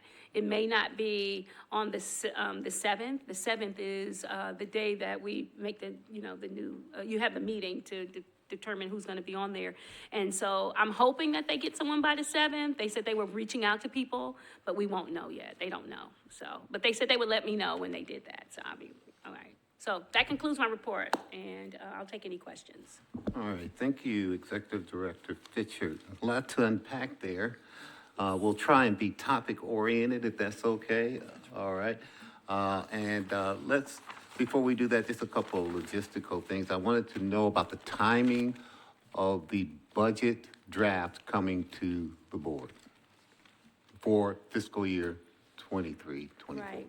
So what I plan on doing is getting that to you, well, it's due on the 10th. So I'm hoping to get it to you within at least 5 days before the 10th, so like maybe the 5th. Because it's not difficult for me to do. It's just a new system. It's the same system that I'm not that familiar with, because I just told you what it was going to be on there. But I can get you the draft, I would say, by the 5th. Is that enough time for you all? Yes, but it will be before we have a chance to meet again. That's correct, because what happens is it's due on the 10th. And that's what he told me today. Like, there's no other option to get it in before then. So Okay. I can work on it and then get it to you, but you won't be able to vote on it if that's what you mean. Right. Or to deliberate or to respond and say modifications or something like that. Well, we can do, I can get you I don't want to like make a date that I can't really. No, right. Right, Sure, so sure. the 5th is the furthest I can get, and Okay. then you can give me modifications Okay. if you want, and then I can make those change whatever, and get it, so as I'm documenting it and putting it into the system, that would still give us time, but Gotcha. it wouldn't be a collective vote on it, I guess. But I guess maybe everyone could send their information once you get it to me, and I can send it to you. Does that make sense? Okay, on the topic, yes. On the topic, yes. We are where we are, and we need to go forward with these dates. I am very disappointed because this exact same issue came up 12 months ago. And we jury-rigged it then and got through. But I thought the plan was to back up from the date stuff was due in time to have a budget committee meeting with recommendations and to have a board meeting to consider and as a body discuss and vote on it as is required by our rules or bylaws. I've forgotten which, I didn't look it up. So I would suggest considering submitting the date you have to put it in the computer, is I understanding right, Ms. Fitcher? Yeah. And send a letter or email to the head of finance at Metro to say we have not had board consideration yet and reserve the right to submit modifications. That may or may not fly, it may or may not make them happy, but I would like to have, if the budget committee has time to meet and recommend have that, but at least have at the next board meeting, this discussed and an opportunity for board members to discuss and make recommendations and vote on a formal budget as we should. Is that doable? It's doable. Okay. Thank you All very right, much. we'll handle it that way. Anything else on the issue of the budget? If not, I'm going to move right back to the, I had one more, I'm sorry. go ahead. On the budget. The spreadsheet that was sent out was through November. I confirmed with Ms. Fisher earlier today, Director Fisher. And prorating that, we have unspent over 40% of the monies that are allocated. And I understand a lot of why that happens. We were funded additional positions. We've not filled them. Those salaries, can't be spent if you don't have somebody to pay, that sort of thing. But those monies, as far as the general fund and going back in this and that, those are monies that are budgeted now for us that we can spend. Those are monies that if we don't spend them, we cannot spend next year. We have to start over on a new budget. And we have the opportunity, we can't just spend on something else, but we have the opportunity to identify amounts that we're not going to spend for the budgeted purpose and request something, they be spent on something else. Ideally, one-time spending, if you can't sort of hire somebody else and then not know whether you're going to have the next year. But there are temporary services. There are a couple of companies, one based in Middle Tennessee, I don't know if it's Brentwood or Nashville, quite frankly, that you can contract with for a lawyer for 4 months or 5 months or whatever. As an example, I'm not suggesting that's what we do. But I would ask, you got a lot of budget stuff on you, Ms. Fitchard, and I apologize if this is too much, but I would ask that if you can, this month, if not next month, take to the executive committee some thoughts and recommendations, and then to the board, let us have some discussion. I think some big change in spending from what the board's approved as a budget probably requires board approval. I'm not exactly sure where you draw the line in terms of how big that would need that. And I don't know how much of that needs Metro approval, but we can help push on Metro Finance if need be, if there's any holdup there. That's a lot of words. Hopefully the concept came through, but if we could take a look at that now, each month we wait is more chance that we aren't able to find something and get approved that we could spend that on. I just hate losing money. Thank you. Okay. Let's move to the issue of the police officer-involved shooting. I'll turn to the board for any comments on the rather thorough report that our executive director gave us as far as the chronology of how things unfolded. So any questions, concerns about that? Yeah, Member Nguyen. Yeah, it wouldn't be unusual, and I'm not sure whether you've talked to anybody at the communication center about this. Traditionally, that kind of call wouldn't have been funneled through the 911 dispatch center at all. It would have been a heavy arrest, a search warrant process. It would have been something that wouldn't have been on their radar screen until it all had happened. And then the incident commander would have notified the communications center. Of course, Commander Laura notified you, so I'm not sure. He did notify you, so I don't necessarily see anything nefarious about it, other than that they just didn't know that there was an incident with the SWAT team and there was a shooting involved. So, well, I think yes, you're absolutely right. They wouldn't know about the warrant and serving that, but the paramedics was already there and had removed the decedent and put him in the vehicle. So someone would have had to contact the paramedics. I think that they have a process where paramedics might even be showing up, but there should have been some, for a whole emergency response center not to know, or I'm sorry, emergency communication center not to know that a person was shot and killed it doesn't make sense to me. And so then I got it, I think it was like maybe after I called, maybe 30 minutes later, we got like a kind of generic call that there had been an officer-involved shooting. I have reached out to Mr. Martini, who's the director, to talk about these notifications, not only for that, but also like just how we're getting our notifications in general. The ones that we need to be notified on. Maybe we need to be notified when they are, SWAT is going to be serving these warrants, because the likelihood of people getting injured or even killed could be really high. And so, so yes, you're right about that. Initially, with the call out for serving a warrant, you're right. We didn't get a notification. Sometimes I get those notifications. They had a standoff somewhere, I think in Bellevue at some point. I think I got a notification. And then I remember Mr. Clausey had kind of we were getting notifications a lot, and so he had kind of scaled back some of the notifications, and I just haven't picked up on that. And so we have, reached out to Mr. Martini. He was very gracious and wants to meet with us to figure that out, so. but for SWAT, they wouldn't be able to tell anybody that they're about to do some major action until it's after over. Right, yeah, but I mean, once they're on the scene and there's like a barricade Got it. individual or something like that, you know, then I think that we should know that, you know, that there is, you know, because at that point, they know about it. They've made notification, yeah. And that was one of the things that, well, amongst others, that concerned me. But I wanted to ask Officer Laura if he had any input at this time in regards to the timing and chronology and that notification. Good evening and Happy New Year. So I do have a little bit of a timeline, but I know that I can say that as soon as I received the call from the executive staff, I had not either received the alert. We usually receive a means alert that tells us there's an officer-involved shooting or some type of incident that goes to all the command staff and executive staff and other people that are on that list. I hadn't received any alert yet, but I did receive a call from the executive staff that told me, hey, there is an officer-involved shooting, and they called me specifically to make sure that I let Director Fitchard know. So even though it didn't go through dispatch, I was told, you know, I was called, and within 3 minutes of my call, me hanging up, I called Director Fitchard and let her know, hey, you know, this is what's happening. There is an officer-involved shooting, gave her the information that I had, and that, you know, I was out of the way, and I had to, you know, take a little bit of time to get there. But one of the big things, again, is they called me specifically and said, make sure that you let the director know that there's an officer-involved shooting so she can go ahead and start the process of sending people out.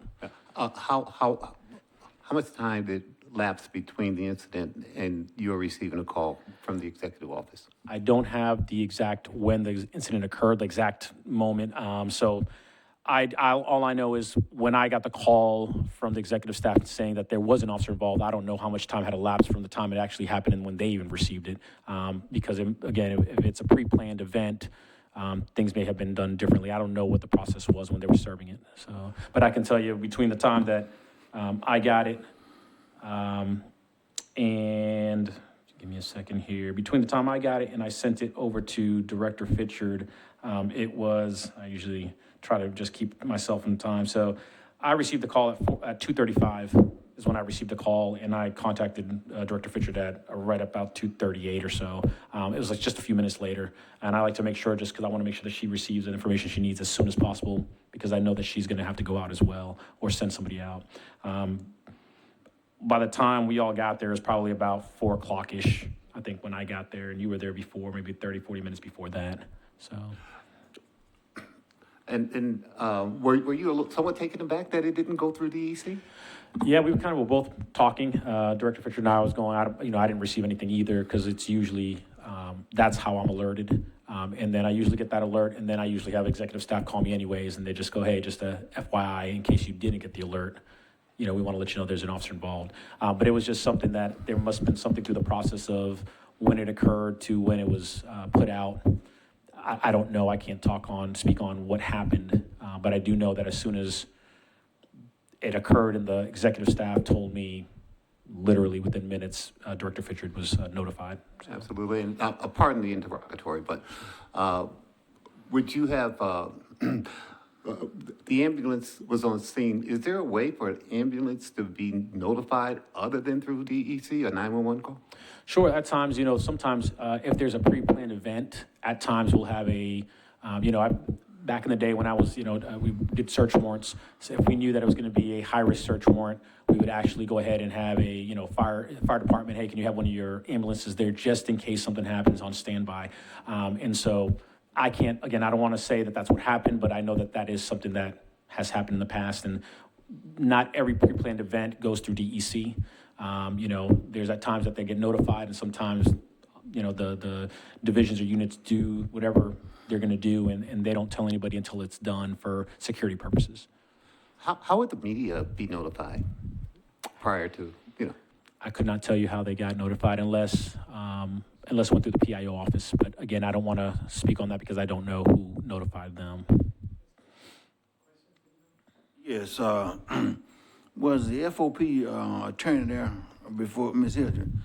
Was the FOP president, attorney there before you got there? Yes, both of them. So there's no excuse.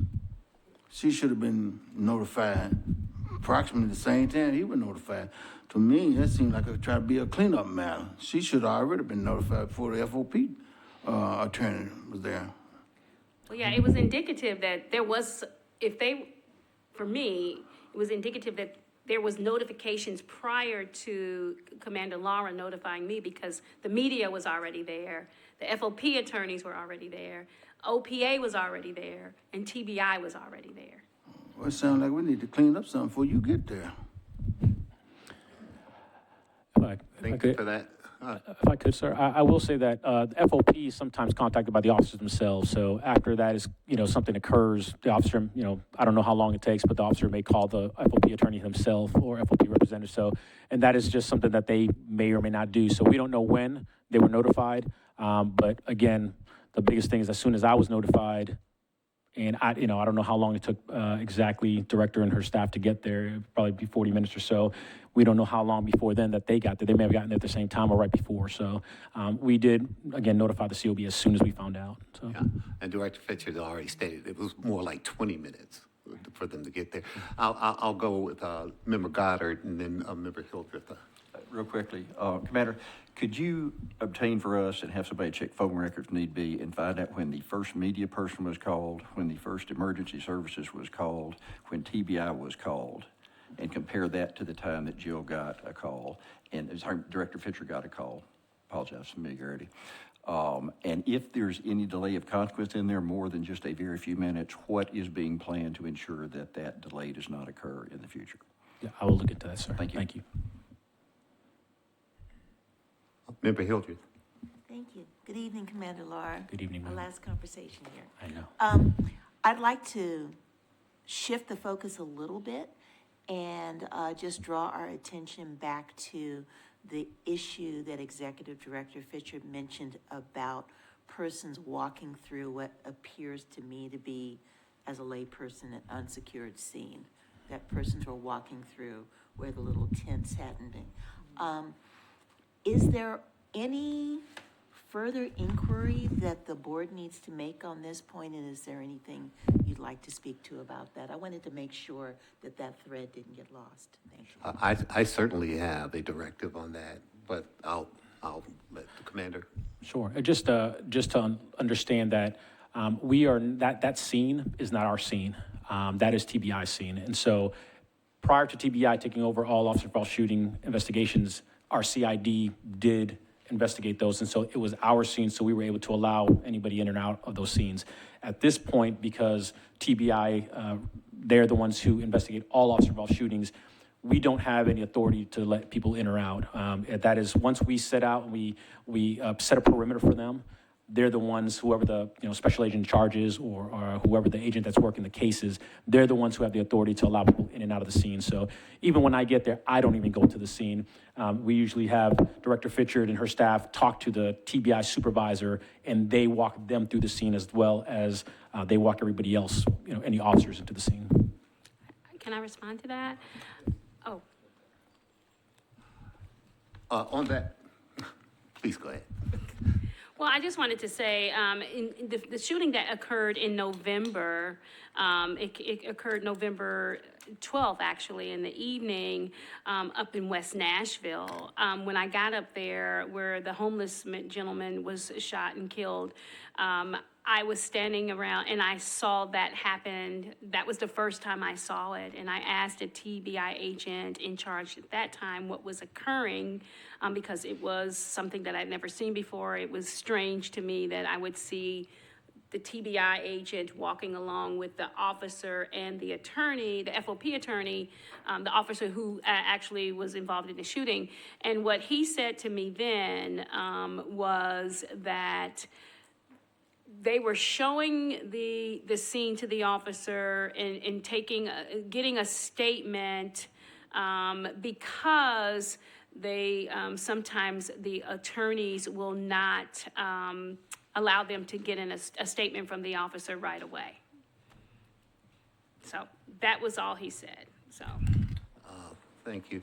I would like to just put a pin in for right now and just instruct our legal department to take a look at the MOU between TBI, the DAG, and the MNPD particularly as it relates to incident scene protocols, okay? And also as it relates to the part 3, if you will, of the MOU. And to see, I'm sorry, in part 9, the handling of witnesses at the scene, which kind of makes it clear the TBI will have first crack at that. And if there's any officer that's involved, okay, some of them could be witnesses as well, okay? And I'm not sure how appropriate that it would be for the FOP attorney to walk through the scene that is controlled by TBI at that time, and particularly in regards to the MOU and the incident protocol. So specifically, I'd like an analysis of that situation based upon the prescriptions of the MOU between the TBI, DAG, and MMPD, and specifically, you know, the protocols and the handling of witnesses. Because as I visualize it, I see that as having been highly inappropriate. Well, and also I want to say, you know, when we got to this particular scene, the SWAT member who was involved in the shooting was, you know, the FOP attorney, one of the FOP attorneys arrived when we arrived. And at some point, once he got there, he was placed in a van. He got into a van with the person who was, you know, the officer that was the shooter in this particular incident, and sitting in a van with him for over 30 minutes, which was strange to me. And then the other officers who were involved were talking to their FOP attorney kind of like in the back part of the scene. And it's just something that I haven't, you know, I haven't seen that before, and then being the TBI walking them through and getting I guess a reaccounting of what happened. It just is something that I definitely wanted to raise to our legal advisor as well. When? Yeah, so something to consider. It's not unusual for an investigator, it's kind of mandatory to do a reenactment.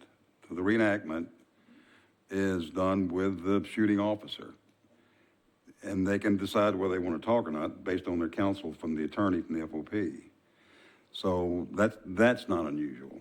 The reenactments for police shootings have changed over the years, and very often now they'll let an officer go home to sleep for 2 sleep cycles before they do the in-depth interview because of the trauma. That's necessary.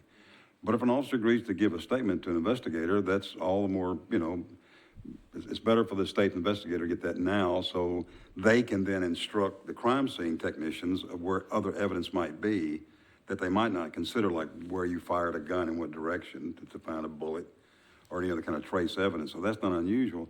The FOP, and I don't know, I'm a member, but I don't know what their agreement is with the police department. There may be an MOU with the police department that says that the attorney can come inside a certain barrier inside the crime scene or walk with the officer if they do a reenactment for the investigator. So that all that may be part of it as well. That'd be the officer's right based on what the agreement the union has with the city. So that may be somewhere you might want to look. I think I've sent that out. We do have that FOP and MMPD MOU agreement. Yeah, yeah, okay. Thank you for that. Thank you, yeah. Appreciate that. A full accounting based upon the documents and the protocols is what I'd like to see from legal, okay? Thank you. If I could, sir, Yes. just quickly, just understand that you may not have all the access to this information without the TBI giving it to you because, again, they're following their policies and procedures, so this has nothing to do with the police department. So whatever us going into their scene has to all do with all of TBI's policies and procedures, not anything to do with MNPD's policies and procedures. So I just want to make sure that you're not going to get a whole lot of information on the policies of how to deal with this type of investigation from us, because we're not doing the investigation. You would actually have to go directly to TBI and get their policies and procedures to be able to, you know, make a educated or have an educated understanding of what exactly happened. So. It's just having been a union rep for like 25, 30 years. I know that there's an incident involving one of my employees that I'm not going to be allowed immediate access to any situation, or, you know, that it creates a kind of it's just the optics are terrible and that kind of thing. You know, basically his union rep was walking him through the scene. I mean, they can call him whatever they want, but he's the shop steward, walking him through the scene prior to the arrival, or prior to TBI conducting this investigation. Sir, so I just want to make sure that that is part of TBI's investigation. So the walkthrough that these officers are doing with their attorneys is led by the TBI agent. So it's not like the officers are going, hey, let's go with my attorney. Once the incident occurs, they're taken out of that incident. TBI begins their investigation. The reason that they went back into the scene is because TBI is leading them into that scene. Okay. It's not the attorney taking them in, because the attorney has no authority to go in that Has no scene. authority, Neither does right. the officer, because it's a crime scene now, or investigative scene for a possible crime. So, or officer involved. So the reason that the officers were going back in with their attorneys is because they were being led by the TBI special agent in charge that was leading them into the crime scene to ask whatever it is that they were trying to ask, or figure out what they were trying to figure out with that. So the officer there. TBI investigator was leading the walkthrough? Yes, sir. It was not the officer and the attorney just going into to the scene by themselves. It was alongside them, okay. All right, absolutely. Again, just the handling of the witnesses and the officer involved and all of that kind of thing, I'd still like to have some kind of confirmation based upon the MOU. And I'd like to take a deeper dive into the FOP MOU with MMPD as well. So thank you for that. I saw a couple of hands. Anybody? Anyone else? Yes, Member Conrad. I just had one quick comment. I very much understand what you're saying about TBI leading the investigation. I would comment to Director Fisher and the staff that there was, and please correct me if I'm misunderstanding, there's some period of time between the shots being fired and TBI showing up when only Metro Police were there. And that would be something the staff may want to investigate, what all happened during that period. Thank you. Further on the executive director's report? All right, hearing none.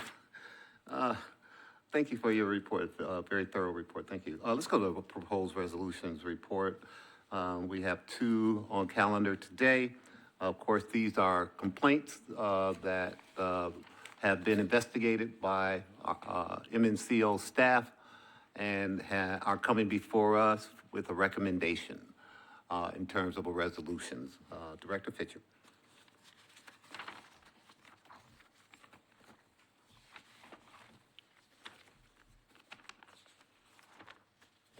All right, thank you. The first complaint is MNCO complaint CC 2022-002.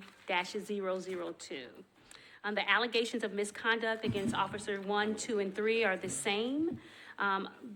Abusive treatment, obstruction of rights, discourtesy, and duty to intervene. So on January 14th, 2022, the complainant reported to the MNCO that on October 19th of 2021, that her brother-in-law shoved her off of a porch. Her brother-in-law had called the police, and 3 employees with the police department, Officer 1, 2, and 3, responded to the scene. The complainant alleged that all 3 laughed and joked because the complainant could not get up from the ground. She stated that officers yelled at her to get up, but she could not do so to the injuries that she sustained.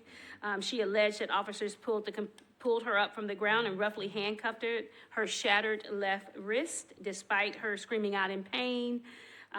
She said they dragged her by her handcuffed broken wrist to their patrol vehicle, and that they ignored her injuries. And when she requested to press charges against her brother-in-law, and then she alleges that the officers were abusive and demeaning by telling her that their social services were going to pick her son up and he would go into foster care. During the interview, the complainant admitted to drinking, but said, "I remember mostly what was going on. I had not been drinking that much, just enough to make a bad judgment." She said, when the cops arrived, they were laughing and joking, standing around, yelling at me to get up. My left wrist is broken. She said they cuffed her and literally dragged her by the cuffs, and that she was begging them to stop because she was in so much pain. But upon the review of the body-worn camera footage, officers 1, 2, and 3 arrived at the home where the brother-in-law lived, and they encountered the complainant, who was seated in the front yard. This is at approximately 9:20 p.m. Officer 1 is observed asking the complainant what's going on here. After the complainant complained of her injuries, that officer called the ambulance at 9:22 p.m., just 2 minutes later. During this interview with the complainant, she was asked if she requested medical attention, and she stated at some point they offered to clean up my knee, but I could have cared less about my knee. I could barely walk, and I couldn't use my left arm at all, and I received no medical attention whatsoever except from someone trying to look at my knee. But on the body-worn camera footage, the complainant said, I cannot get up, and that the brother-in-law had threw her down the steps, that he pushed her down, that she couldn't even lift her arm. And the officer responded, the ambulance is on the way. After the ambulance arrived, Officer 1 told them about the complainant's complaints about her arms and knees. The medical personnel are heard asking the complainant at 9:29 p.m., do you want to go to the hospital with us? The complainant said, no, I'm fine. I want to go home. Medical personnel asked multiple times, and the complainant refused multiple times. Officer 1 said, medics are here. Do you want them to check your arm out or your knee out? And she responded, no, no. Medics leave at 9:31 p.m. The complainant further alleged that the officers threatened to call the Department of Children's Services because her son was home alone. The complainant said Officer 1 was definitely enjoyed trying to rake me over the coals about it, to get me upset about it, laughing and just having a good old time, and he was almost threatening my son. But on the body-worn camera footage, it's Officer 1 stated, called her Miss and by her last name, you need to stop screaming and talk to us, okay? To which the complainant responded, how? And he said, with a normal tone of voice, talk to us like we're people. The officers discussed the investigation, and they're standing around talking about it. The complainant and brother-in-law's versions of what happened and the text message sent by the complainant to the brother-in-law. They ultimately determined they had probable cause to arrest the complainant for criminal trespassing. While being assisted to her feet, the complainant did not mention any difficulty except to say, I'm trying. And he, the brother-in-law, is not going to get in any trouble at all. Beginning at 9:55 p.m., when the complainant is informed she's under arrest, the complainant stated, my kid's at home alone. You're going to leave my son home alone by himself?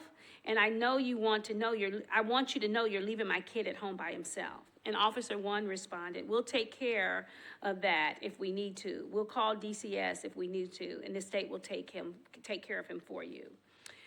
So the discussion and analysis that after review of all the available video, audio, and documentary evidence, as well as interviews of the officers and the complainant, there is not any evidence to substantiate any of the violations alleged by the complainant. There was no laughing, joking, or yelling observed at any time.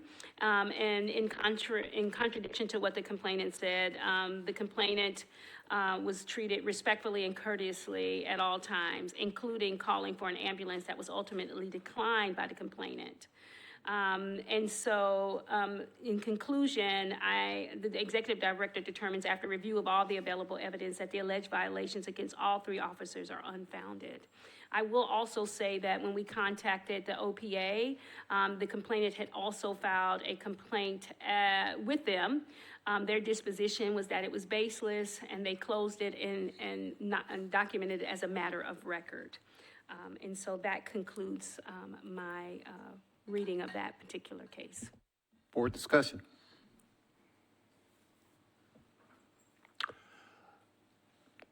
Mr. Brown, Move we approve. is there a second? Second. It's been moved and properly seconded. Is there any unreadiness? Hearing none, all those in favor say aye. Aye. Opposed, say no. Motion carries. That takes us to 006.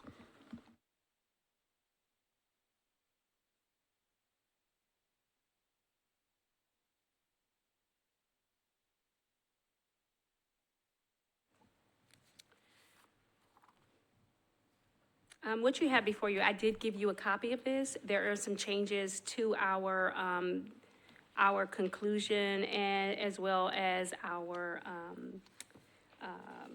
recommended action. So I'll explain that to you when we get to that part, okay? So this is complaint MNCO complaint CC 2022-006, the allegations of misconduct against Officer 1 or discourtesy, deficient performance of duties, and adherence to rules in body-worn camera deactivation. Against Officer 2, it's discourtesy and deficient performance of duties. The complainant reported to the MNCO that on Sunday, February the 20th, 2022, at approximately 2:30 a.m., while she was pumping gasoline at a gas station, observed a stranded motorist in the middle of the road. After assisting the motorist into a parking lot, the complainant observed an MMPD employee, Officer 1, pull into a lot with his high beam lights on. And she asked the officer to assist her and the motorist, to which the officer informed her that he could not deal with cars. Another officer also arrived, and the complainant alleged that neither officer would get out of their cars to assist her and told her to go call a tow truck. And they said that over a loudspeaker, and then they drove away. The facts of the case is that at approximately, on February the 20th, of 2022 at approximately 1:04 a.m., Officer 1 and 2 encountered the complainant while they were investigating an unrelated matter in the area. They were there investigating. They saw a truck parked there, and they were investigating that. The complainant reported she and a stranded motorist needed assistance, and at the time of the encounter, the motorist's vehicle is in a parking lot and not on the roadway. The witness motorist whose car had broken down was interviewed by the investigator, and that witness motorist observed both officers arrive and speak to the complainant, but she did not hear their conversation. The witness motorist also did not recall hearing any officer speak over the loudspeaker. Officer 1 reported when he arrived, he did not activate his body-worn camera. Midway through his encounter with the complainant, he does turn it on and record what had transpired. Due to the 1-minute delay in the audio, Officer's 1 conversation with the complainant is not recorded. You can see it, but you can't hear it. The complainant reported to the MNCO that she had pushed the motorist's car into the parking lot by the time the officer had arrived. So she reports that she goes up to his window, asks him to roll down his windows. He had just been sitting there, and that he responded, "We don't deal with cars," to which she responded, "Do you deal with 2 women alone with no weapons or phone in the middle of the hood?" And then I'm gonna start over. His complainant, "Are you kidding me?" Officer 2 says, "What happened?" And complainant says, "You saw what just happened. Are you gonna get out and help us? We're 2 women alone." Officer 2 says, "I don't have any equipment to help you." Complainant says, "Excuse me?" Officer 2, "I don't have any equipment to give you a job." Complainant says, "Okay, then thank you for being a real man and really saving the day, right? Okay. Thank you so much, dude. Yeah, look me up and down and drive away. I'll remember your car numbers and report both of you tomorrow." Officer says, "I don't have jumper cables." And she says, "It doesn't matter. You're a man. Hello, are you a man?" Officer 2, "Do you have jumper cables?" Complainant says, "Excuse me?" And Officer 2 says, "Do you have jumper cables?" And she says, "I can't hear you. I said, do you have jumper cables?" "It's not jumper cables that we need, sir." "What do you need, ma'am?" "A man to get out of his car and help us like a cop. Is that your job?" "Yeah." "Yeah, can you get out of your car and help us then instead of driving away like that?" Officer 2, "What's wrong with your car?" Complainant, "Do you think that was acceptable?" Officer 2, "We're here to help people with crimes." Complainant, "Okay, well then get out of your car, please, sir." Officer 2 says, "If you have car problems, then you'll have to call a mechanic." The complainant walks away saying something inaudible. In her statement to the MNCO, she reported saying, "F you," before going back to help the motorist. The complainant acknowledged being rude and upset because the officers did not help as she requested. Officer 2 reported to the MNCO that he was not with Officer 1 at any point during this encounter, as Officer 1 left as he arrived.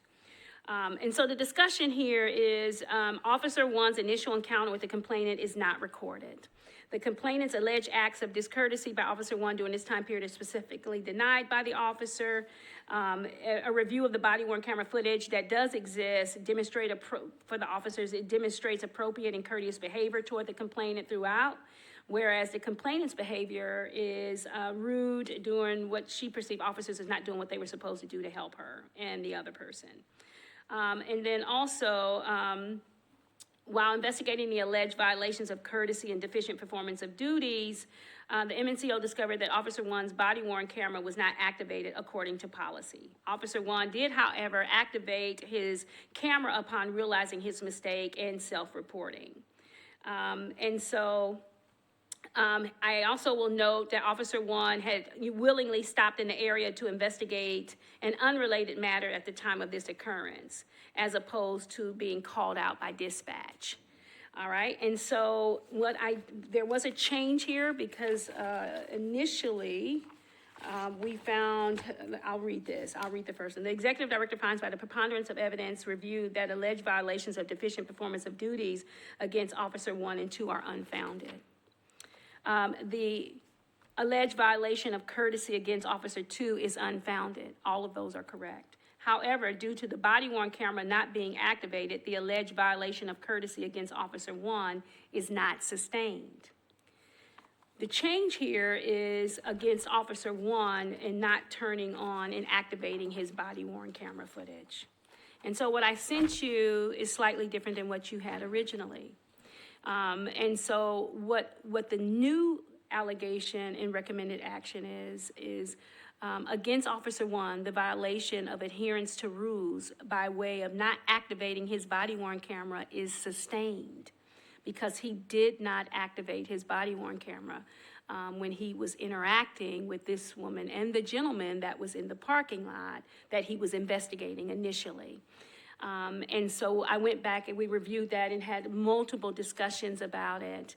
And so even though the passive recording of the information is there, it is there, but you can't hear it because he didn't activate it. It automatically records, no sound, and she is talking, and we can't hear what she's saying. So my recommended action is that a violation of adherence to rules is generally a Category D violation. Let me switch that to the, I want you to see the violation here. So it's usually a Category D violation, which is retention period, let me read it, is a violation, a first offense of which is generally disciplined between a 1 and 4 day suspension. After review of Officer 1's disciplinary history, I note that the Officer 1 was disciplined twice in 2021, once with a written reprimand for violation of adherence to rules for missing court, and another time for 2 day suspension for deficient performance of duties for cursing after he was shot at.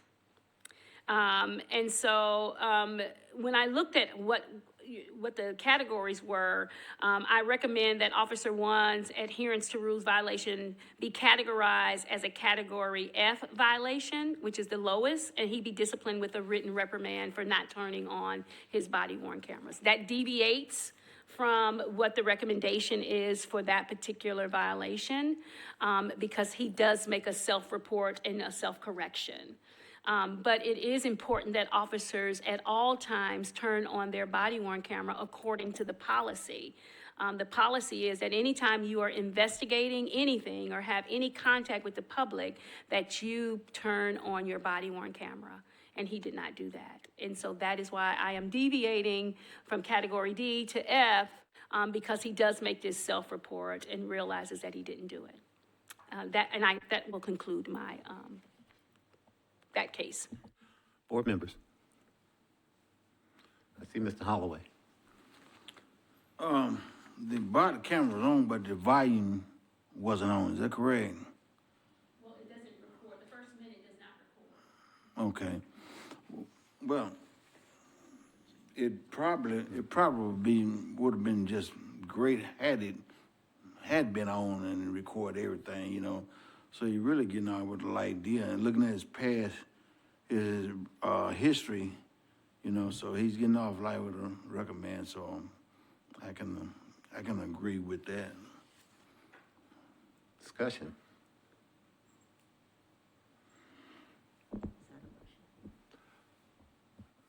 Okay.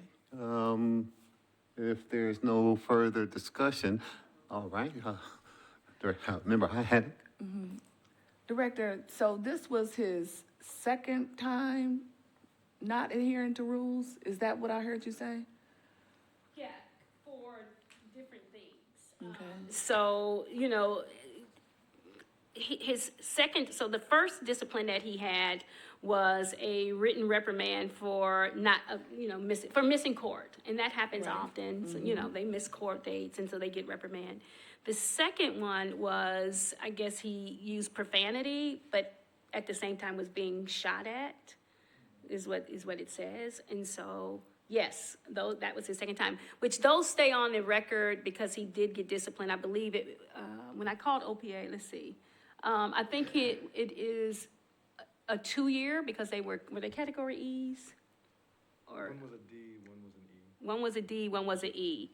And so they are still on his record, still got 2 years left on his record. So that's why I decided to deviate from the D down to that because of the self-reporting. So yes, to answer your question, yes, he had to. Okay, thank you. So Director Fisher, this was not the officer responding to an incident, is that correct? Okay. He wasn't responding to an incident, he was investigating. He had saw a truck parked at this parking lot earlier and decided to go back because he saw it again, or it was still there, to do some, to ask what was happening or to check on the person. But we consider that an investigation, but it was not a call out or dispatch to that location. Okay, so he was investigating suspicious activity. Possibly. The language of the policy, it precisely says whenever engaging with the public, or does it talk about it in the context of an incident? Want to answer? Go ahead.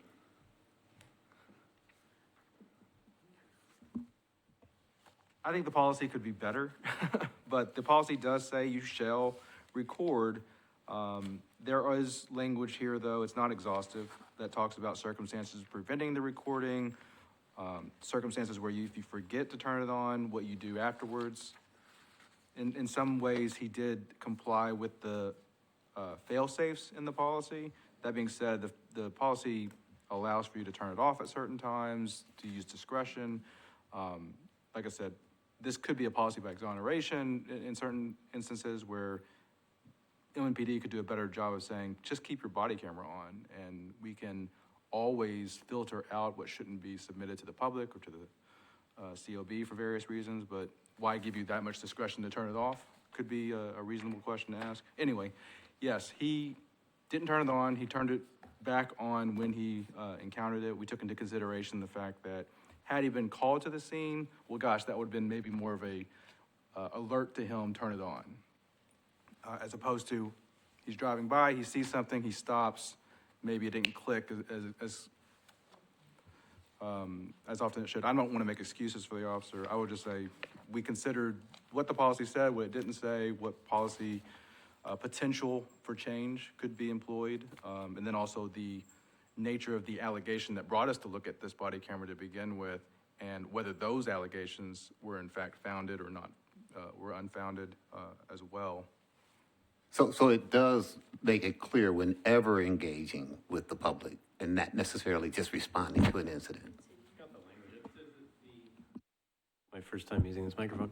The language that we were looking at was that there are several delineated ones, and one of them is investigative stops or other investigatory encounter involving a member of the public. And from our view, this rose above the level of what you would call a welfare check, but was still investigative in nature because he was investigating, I think I can say it's the potential burglary of a tractor trailer. And so it was a very brief encounter, but it was one that was investigative in nature rather than, offering assistance or something like that. So I think it pretty clearly falls, within that policy. I am more inclined to support the recommendation as a matter of practice. Not necessarily, what was going on at that second in that officer's mind. You know what I mean? It's just to reinforce the practice, right? I think that we may be a little remiss if we just give it a total pass, because that might set a pattern of acceptance of that. which is so I think I'm making myself fairly clear, right, about where I am on that. So, okay, that's, I appreciate your response.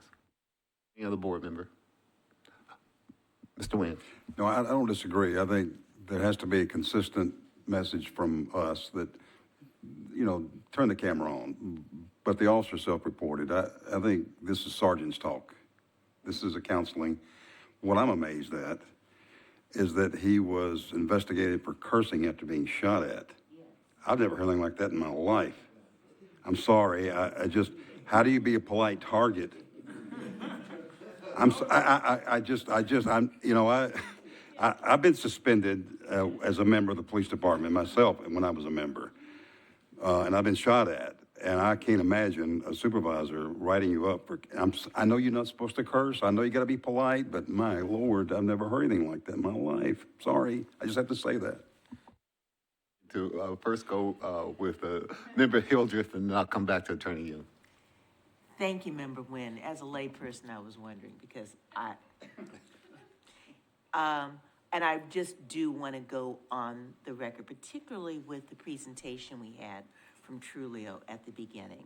And the testimony we heard that encouraging use of the body-worn cameras because when it helps with exoneration, when it helps identify and encourage good behavior. And I'm hearing everything else in this investigation sounds like an officer who is trying to do good, who learned from mistakes, who is willing to take accountability. And I am absolutely mortified that there is something currently on his record that we have to talk about right now because he cursed after being shot at. That is appalling to me, and I need to go on the record with that. I do agree with the chair and my colleagues about the need for consistency. The only question I had, is it possible for us to have a finding of there was a violation of policy and the sanction is no sanction? Do we have the ability to recommend no sanction, even having found a violation? And that's my comment. Thank you. Attorney Young, you had a comment? I mean, do you want to respond? I'll respond first. Yes, you can make no recommendation to the chief. We were already sort of, again, outside the guidelines. Adherence to rule is generally a category D. Obviously, it can be changed depending on the severity. That's why it was recommended a category F. I'll also say this is technically a third offense, category F. We've recommended something within the range of a second offense, but again, you can deviate even further from that. And then responding to the cursing incident that unfortunately we raise it because we were looking to see were there other instances of body-worn camera deactivation when it should have been. We didn't see that, so we took that into account. And then what we also took into account with the cursing incident, which was really no taking into account, we noted that he also self-disclosed that incident to his sergeant immediately after it happened, rather than wait for it to be reported or revealed later. I'm sorry, did you have something, Pastor? I just want to make a motion to accept with modifications of the comments that was by Dr. Hildreth to modify as, we said no action. So I want to make that, what do you call it? Is there a second? A second. It's been moved and properly seconded that we adopt the recommendations with modification. I'm sorry, what do we have? Oh, okay, all right. Let me put the motion on the floor and ask for unreadiness, and then you have the floor. All right, but let me restate the motion, okay? So it's been moved and properly seconded that we adopt the recommendations with modification, that there be a finding but no sanction. All right, is there any further discussion? I saw Mr. Goddard. I'm the one that's unready. Very briefly, every conversation I've had with friends, other members of the public, people run in to ask about things, when body-worn cameras come up, the comment to me always is, well, they just have to forget to turn it on, and you don't have any evidence. And my response is, there needs to be a consequence for that, even if it's just accidental. And I appreciate what you're saying about no consequence here, but I cannot vote for that. I'm not going to be upset if I lose the vote on that. But I really think there has to be at least some consequence anytime an officer doesn't turn it on, or we run the risk of being party to this not being a big deal to fail to turn on your camera. I see Member Spencer. Thank you. I agree, Member Goddard. And I also think from this conversation, this makes me think about, especially hearing the word sergeant talk, this makes me think about our last meeting and thinking about what are different ways in which, someone has made a mistake, but where the root cause of the mistake? Is this more so coming in from the governance structure over this person? And so that makes me kind of question that a little bit more. I still feel, particularly in the same vein, that there should be some kind of consequence, and my personal leanings will be more so along the line of what the updated recommended actions would be, given just the general, grace and mercy that we all want to give, but also in terms of remaining on point when it comes to the severity of body-worn camera footage and why it's so important and necessary. We've debated around these cameras and the footage around it and where the footage is going, all the different logistics around it. We debated this for months. And so I think we do need to really be steadfast and firm on that. And at the same time, I do think it really calls into question. So what are the conversations being had when it comes to sergeants and other officers around body-worn cameras? And how could that possibly be refined, be made more efficient, perhaps? Further discussion. I see Director Turner. I'm sorry, Member Turner.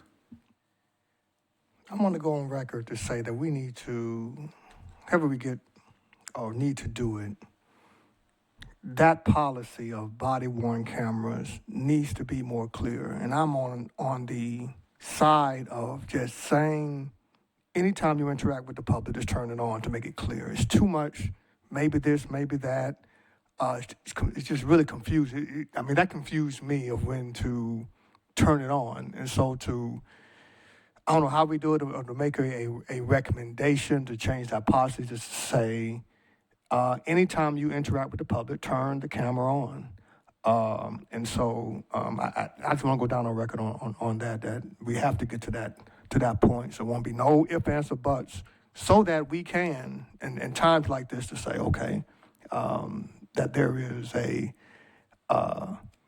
violation of that. But, but doing that, you have no gray area, that every officer is supposed to turn on the body camera when you are interacting with with people, point blank.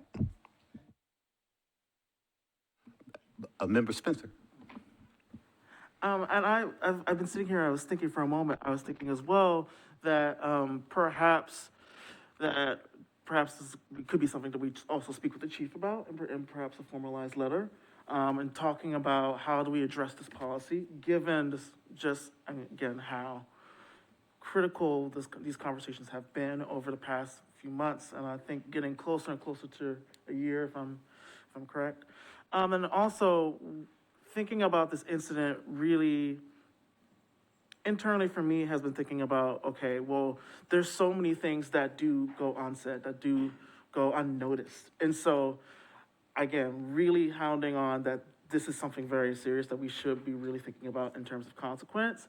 But then for all the things that we don't notice, that we have talked about, that we have kind of gone through in the presentation, I think that this really, in terms of what makes people feel safe, I think that we really have to interrogate where the effectiveness of this is right now, in terms of making people feel safe. And then for me also, as I kind of read through kind of the conversation, it feels like there is an assumption of partially the masculinity in terms of being able to provide that kind of safe space, and that being part of what the duty is. And so I think that as well, there's deeper questions that we have to address with the public around, like, what actually is public safety? And then what is the assumed role that we're assuming for police officers in that area? And as well, I think there's many other ways that you can interrogate this that, I don't necessarily think we fully have time to, but I think as well as like the position and as well as the assumption of masculinity within that, I think that there's a lot that really talks to about what is being assumed and what is being taken to be, okay, this is what this position is here for. You know, and in that, you know, what other potential, as we think, and perhaps, and this is very much really outside of our jurisdiction, but as part of a conversation with the broader public, what other structures of public safety do we need to then create to be able to address situations like these, or situations like these that don't necessarily involve officers? Because this is a case in which, you know, he was doing something different, and this is outside of his jurisdiction. And so we do need to have that conversation as a community of what really makes us feel safe. I saw Director Fisher and then Member Nguyen. So one of the things that I think is important here is I don't know, so we have a body worn camera policy advisory proposal on this, we're working on it now. When these policies were first drafted, and it was of course under another chief in administration, when this was going on, we had asked to be involved in this policy drafting. We did have multiple meetings. I think that came up. Also, we met with experts from all over, from all over the country that the mayor's office brought in to talk about this. Myself, our lead research analyst at the time, the public defender's office, the DA's office, and the police department, they drafted these, and then similar to what's happening with the LPRs, and then we're stuck with these policies that do have a lot of gray areas built in. And so these have not been really updated, I don't think, since they were written 2 years ago or 2.5 years ago. And so I think that as we are looking at the policy portion of that, as Member Turner suggested, that I believe that we will address some of that in the new body-worn camera policy advisory report that our team is working on now. So just wanted to get that out there. There's still a motion on the floor. Oh, okay, sorry. Just real quick, when I read through this, it looked like the officer was indifferent to the motorist, and I don't know whether that's true or not, but I can tell you, historically, police would, if you're in trouble as a motorist, they pull over, they change your flat tire, they jump your battery, they change your spark plugs, they give you a ride to your mother's house. All that used to be pretty standard public service for cops in this city and everywhere else, but liability has stopped a lot of that. Yeah. You can't even jump a person's battery anymore because of liability, the thing blowing up and you being responsible. So I understand the reluctance to do more than just say, we'll call you a tow truck. That's the other thing. But in this case, it sounds like to me, the officer realized that, oh, wait a minute, this is a spontaneous interaction with the public. I got to turn my camera on. And not only did he turn the camera on, he admitted that he missed it. So you got to credit him for his honesty there. I think so. I think I did. Anyway, that's what because when I looked at this, there wasn't anything else in a category F under, if you look at the category, even if I went to just a formal counseling, that would be a first offense. It's not a first. He's got 2 other offenses. So you have to move over to the, and we went down to second offense, not third, which was a suspension, because I didn't think it warranted that. So I think that I got to the lowest amount that I could with holding and having accountability here without necessarily a written reprimand. It will stay in his record, but not necessarily. It's a little more like, this is important, you need to do this, and just become familiar with your body. It is a piece of equipment, just like you wear your taser and you wear your service revolver. It is a part of your daily uniform. You have to get used to using it. I understand what that feels like, Mr. Wynn, Mr. Holloway as well. You're wearing a piece of uniform that you may not be familiar. You gotta get familiar with it. Wear it. Turn it on. So, all right. All right, Okay. This is not on me. Attorney Yoon. I appreciate everybody's, I think, reaching for the paddle to make that motion or to respond to the motion that's on the floor. I will just note that, again, the motion by Mr. Turner and seconded by Ms. Hildreth is to no recommended sentence. That can be amended by friendly amendment if they want to change that and both of them consent.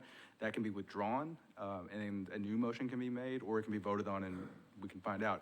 As we think about new amendments or a new motion, I would just say that we presented an outward-facing resolution report proposal that has had some changes recommended by the director that we should note and make formally announced, and that is, 1, there was a date change from February 17th to, I think, January 17th to January 18th. There was also a removal of some allegations that weren't actually considered against Officer 2. And finally, obviously, the recommended sanctions and discipline. I appreciate that clarity. Thank you so much for that. We have a motion on the floor, and we've had a full discussion of both sides of that issue, I think.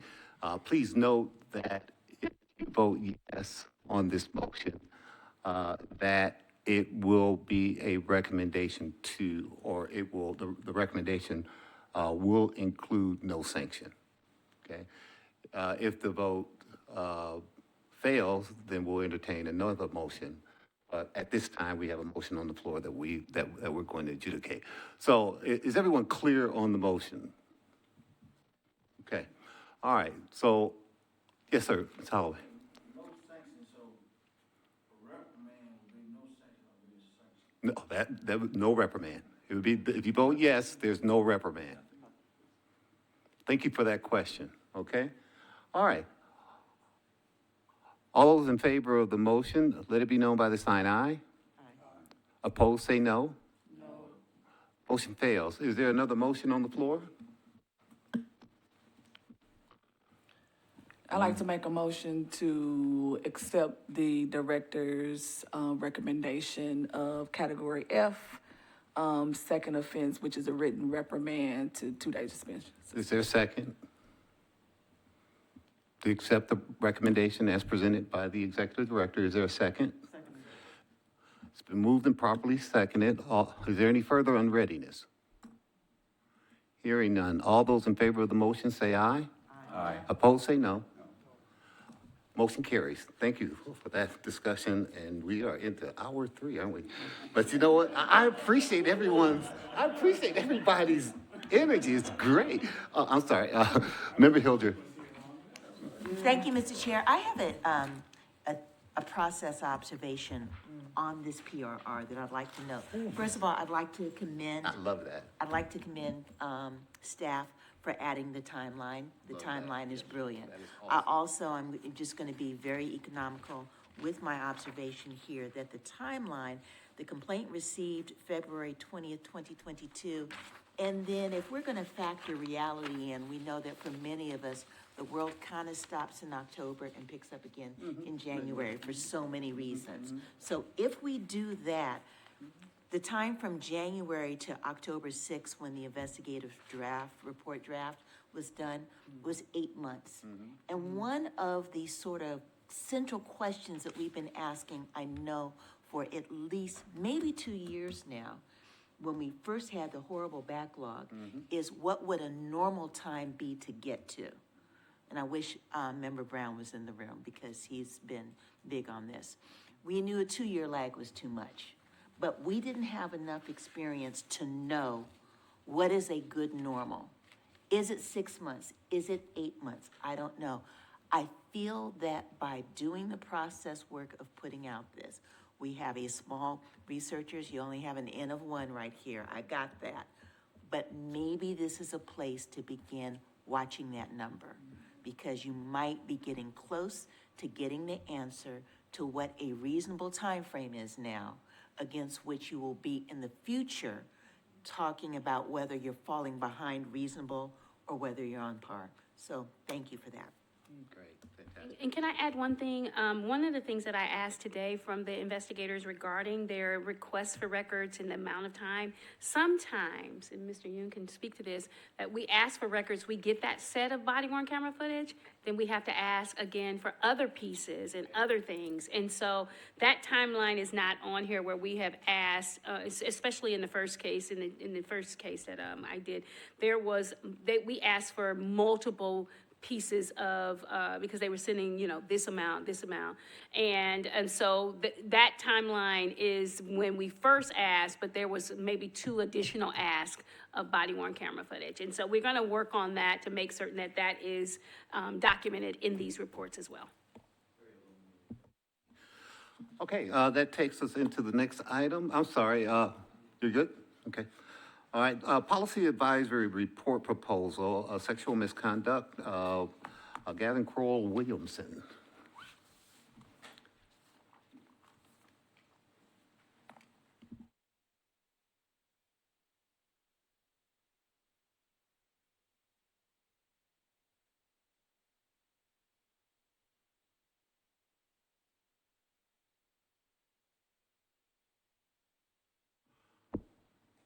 I'm sorry, CW, before you get started, can you just give me a brief overview of the update that we received, the latest update? I mean, what just changed? I mean, I had already read the whole thing, so I wasn't going to read it again. So was there anything significant? Was it just typographical, or was it substantive, or what? The update basically was I spoke with Member Nguyen and made some minor modifications pertaining to some suggestions that he made, including supervisory control. He thought that was a very important element, and a couple of different resources that he advised that I integrate. So Excellent. not particularly major in my opinion, but helpful nonetheless, and I thank you, Mr. Nguyen. All right. Well, good evening, board. I'm grateful to be here with you all, and I'm sorry to keep you longer, but I think this is a very important topic and one that I'm excited to discuss with you further. So as the title slide betrays, this is a research proposal to do research on MMPD's sexual misconduct policy, as well as policies on trauma-informed victim services that MMPD could offer. And because we have a few new board members, I'm going to give, I promise it'll be fast, a quick overview of the policy advisory report process, just so we're all on the same page here. Policy advisory reports can focus on any element of the Davidson County criminal justice system. The topics can come from a variety of sources: COB members, MNCO staff, public organizations who come to our meetings, as is the case with this report. And all those reports start as a research proposal that must be approved by the COB. That's where we sit today. I presented a proposal to you, and you'll vote on whether to accept or reject that proposal. Reports, they follow a very standard research protocol, like background information, research questions, methodology, analysis, results, and they contain a set of recommendations. And when those reports move from draft report into actual report, they must be publicly noticed at 2 COB meetings and include a public hearing in between those two. That's a little bit further down the road, but just to give you an idea of where we're going. And for those of you who are more visual learners, I wish this showed better, but that outlines the process here. It's a really 30,000-foot view of what the process looks like, assuming it is approved. So first, the opportunity is proposed. The research team develops the research proposal, presents it to the COB, who will then approve that proposal. Again, that is, in theory, where we are today. The research team then conducts the research, provides monthly research updates to the board, incorporates feedback from the executive director and from other staff members. We then present a draft report to the board, who then votes on whether or not to release that report to the public. If it is released to the public, we'll post it to our website. Then we'll host a public hearing where we invite comments from community members and community organizations on the report. After that, we'll then host another COB meeting, where the public feedback is discussed and the report overall is discussed. And ultimately, at that point, the board can vote to approve the policy advisory report. So that's a very 30,000-foot view. Are there any questions on that before I go further? All right, seeing none, let's get into it. So this report, as I mentioned earlier, came from a community organization. You all probably remember that in November, we were visited by Greta McLean, who is the executive director of Silent No Longer Tennessee. She is in contact with over 70 current and former MNPD employees who had various complaints of sexual harassment, sexual assault, gender discrimination, racial discrimination, and retaliation. And in her talk, she kind of called on us, as well as Mayor Cooper, members of Metro Council, to incorporate policies and institutionalized policies that would protect MNPD employees from the allegations that she described. It's important to note that these are not isolated reports or complaints. Director McLean is really amplifying concerns that have been coming up about MNPD for quite some time, and this was just, I felt, a really good opportunity for us to take those concerns and turn it into something that we could do as a body. Just a little bit of stats about this. Some reports show that up to 94% of female employees in law enforcement in the U.S. have experienced some form of workplace sexual harassment.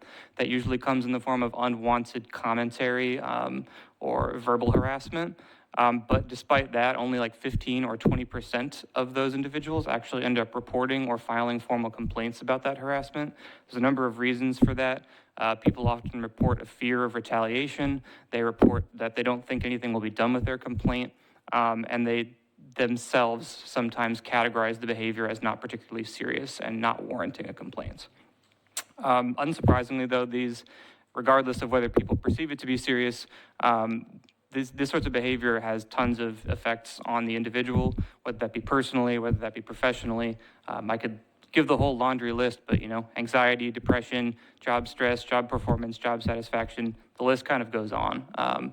And it's also important to note, I think, that police sexual violence disproportionately impacts women of color, particularly women who live in so low socioeconomic areas. And so there's an equity issue to be considered when we're talking about this as well.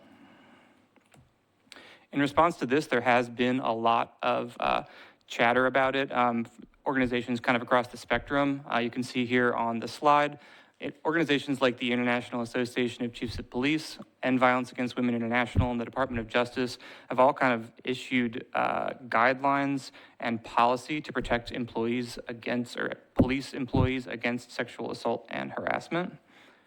And while MNPD has a broad policy on harassment and discrimination, the organizations that I mentioned on the previous page really do recommend having specific policy on sexual misconduct as being the important recommendation. So while it's good that MNPD has a broad policy, I think it's important that it be a little bit more specific. But that's really only half the battle, so that's kind of what Director McLean brought up, and that's the point that I want to amplify from that. But I also think that ending gender-based violence requires a more comprehensive approach. That's a really internal approach, right? It's looking at officers who are committing misconduct against other officers, and that's really important. But we should also be considering officers' behavior when they're interacting with people, with victims who have experienced sexual harassment, and they're responding to those cases. The most clear example was the case that we heard at our last board meeting.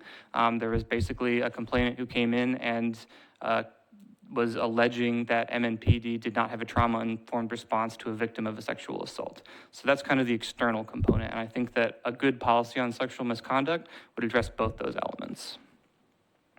I think it's important also because to this second point, to the more external point, law enforcement officers are often folks' first point of contact after they've been assaulted, and so that interaction is tremendously important. If officers are not trauma-informed, they run the risk of committing secondary trauma for the victim, and that secondary trauma is obviously terrible interpersonally for the person, but from a law enforcement perspective, when folks are traumatized again like that, they become significantly less likely to re-engage with law enforcement. And from a policing perspective, that engagement with law enforcement of a victim of sexual assault is hugely important in solving that case. So there's a number of elements and a number of reasons why having this sort of policy is important. And there have been studies that show that officers, not every officer, of course, and not every department, but many officers have been shown to rely on rape myths, stereotype beliefs about what sexual assault looks like, what sexual assault victims look like, and just kind of have a misunderstanding of what the neurobiology of trauma looks like. So this can often lead to officers having stereotypes of what a victim looks like. And if the person doesn't conform to those, then that really does guide effectively the quality of their investigation or whether they even initiate an investigation in the first place. So I think having this victim-centered trauma-informed training for officers is hugely important. And again, you do see that from organizations like the ones I mentioned. Again, IACP and End Violence Against Women and the Department of Justice have all highlighted this as an issue and a policy consideration from departments as well. So just to kind of wrap that up, this is the external-internal dichotomy that I brought up. I think it's good and necessary for a comprehensive policy to be focused on officers committing misconduct against other officers, but also for officers to have guidelines when they're responding to victims outside of the department. There is, of course, a series of internal controls within MNPD. When officers allege misconduct, they can report it to OPA, most notably. And if complaints of sexual assault or misconduct are made to OPA, they have the ability to determine kind of where that complaint goes. So they themselves can investigate it, or they can have other departments, or excuse me, other individuals within MNPD investigate the claims of harassment or assault.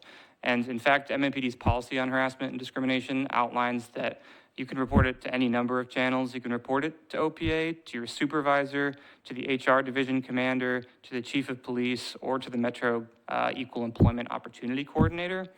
And I think it's good that there are all these channels, but it does present some difficulty for us as a body because we have pretty comprehensive OPA complaint data, but we don't have any data on any of those other sources. And I was curious, so I looked. Almost 90% of the harassment and assault allegations that OPA receives are citizen-initiated, which conflicts really strongly with the 43% of overall OPA complaints that are citizen-initiated, which to me suggests that internal complaints of harassment or assault are often being resolved elsewhere in MNPD, i.e. not within OPA, which means that I don't have access to that data and we as a board don't have access to that data. So that is sort of the impetus for this study.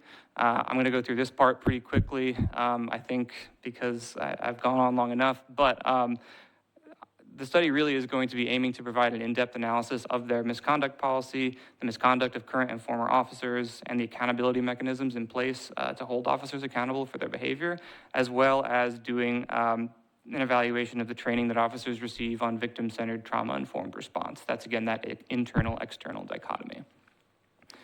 So I'm proposing, God, this is showing up poorly on this screen, I'm sorry, but it should be in your reports as well. Proposing a series of 8 guiding questions. First, what policies does MMPD have in place to screen, train, and hold officers accountable for sexual misconduct? Second, how are complaints of sexual misconduct assigned and investigated by the various oversight mechanisms within MNPD, including but not limited to OPA and precinct investigations? And also, is there a differential outcome to those investigations being conducted in different places? Said differently, does OPA find more sustained misconduct than do internal precinct investigations? Third, is the policy that MNPD has in place regarding sexual misconduct sufficient? And how do these policies compare to peer organizations and national best practice? Fourth, has MNPD's investigation and imposed discipline regarding complaints of sexual misconduct been appropriate? Fifth, what has the experience been of individuals who have been sexually harassed or assaulted by members of MNPD? And I mean this both in terms of folks who are former officers, but also folks just in the general public. Sixth, OPA has in their SOP minor misconduct and serious misconduct. They reference those a couple of times, but they don't ever really define them. And so I want to know, what are those? How prevalent are they? And what is the oversight of a minor misconduct case versus a serious misconduct case? Seventh, what type of victim-centered, trauma-informed training do officers currently receive, and is it sufficient? And finally, what supervision protocols and accountability systems currently exist to ensure that officers follow existent policy on sexual misconduct? And is this system of control sufficient? Long methodology here too, but basically it boils down to reviewing SOPs from the background and recruitment section, from the training academy, from conducting interviews with OPA, HR, all those organizations that I listed where folks can complain about harassment, as well as interviews with individuals within strategic development, planning, the training academy, the domestic violence division, and the special victims division. Next, looking at the data that we have on all cases of sexual misconduct, but also attempting to get data from those other sources that we don't currently have data from. Next, OPA does a number of internal investigations and reports about their complaints. They provide statistical summaries of their complaints, they audit their complaints, and they do another report in which they attempt to identify trends within more serious cases of misconduct, and those are all in theory public reports, so we should not have an issue getting them, and I'd like to review them. Next, in identifying and interviewing individuals who have experienced sexual misconduct by a member of MMPD, and finally, organizing a working group of community organizations who have a vested interest in sexual harassment and assault to put together a draft policy so that this really is not just me thinking of policy. It's not IACP or End Violence Against Women International. It is all those organizations and all the people in this city who should have a voice in what MMPD's policy looks like. I'm presenting this proposal to you tonight. If approved, I want to conduct research and data collection in the winter and the spring of this year, analyze that data in the summer, and hopefully have a first draft report in the fall of 2023. Like any other report, I'll give you monthly updates as I'm doing this research. And since this is a pretty sensitive topic, I don't want to rush it. I would like for you to consider this on a regular track and not an expedited track. Yeah, I tried to throw as much as I could at you in 15 minutes. So please, if you have questions, if there's anything I can clarify, I'd be happy to do so. Questions for staff?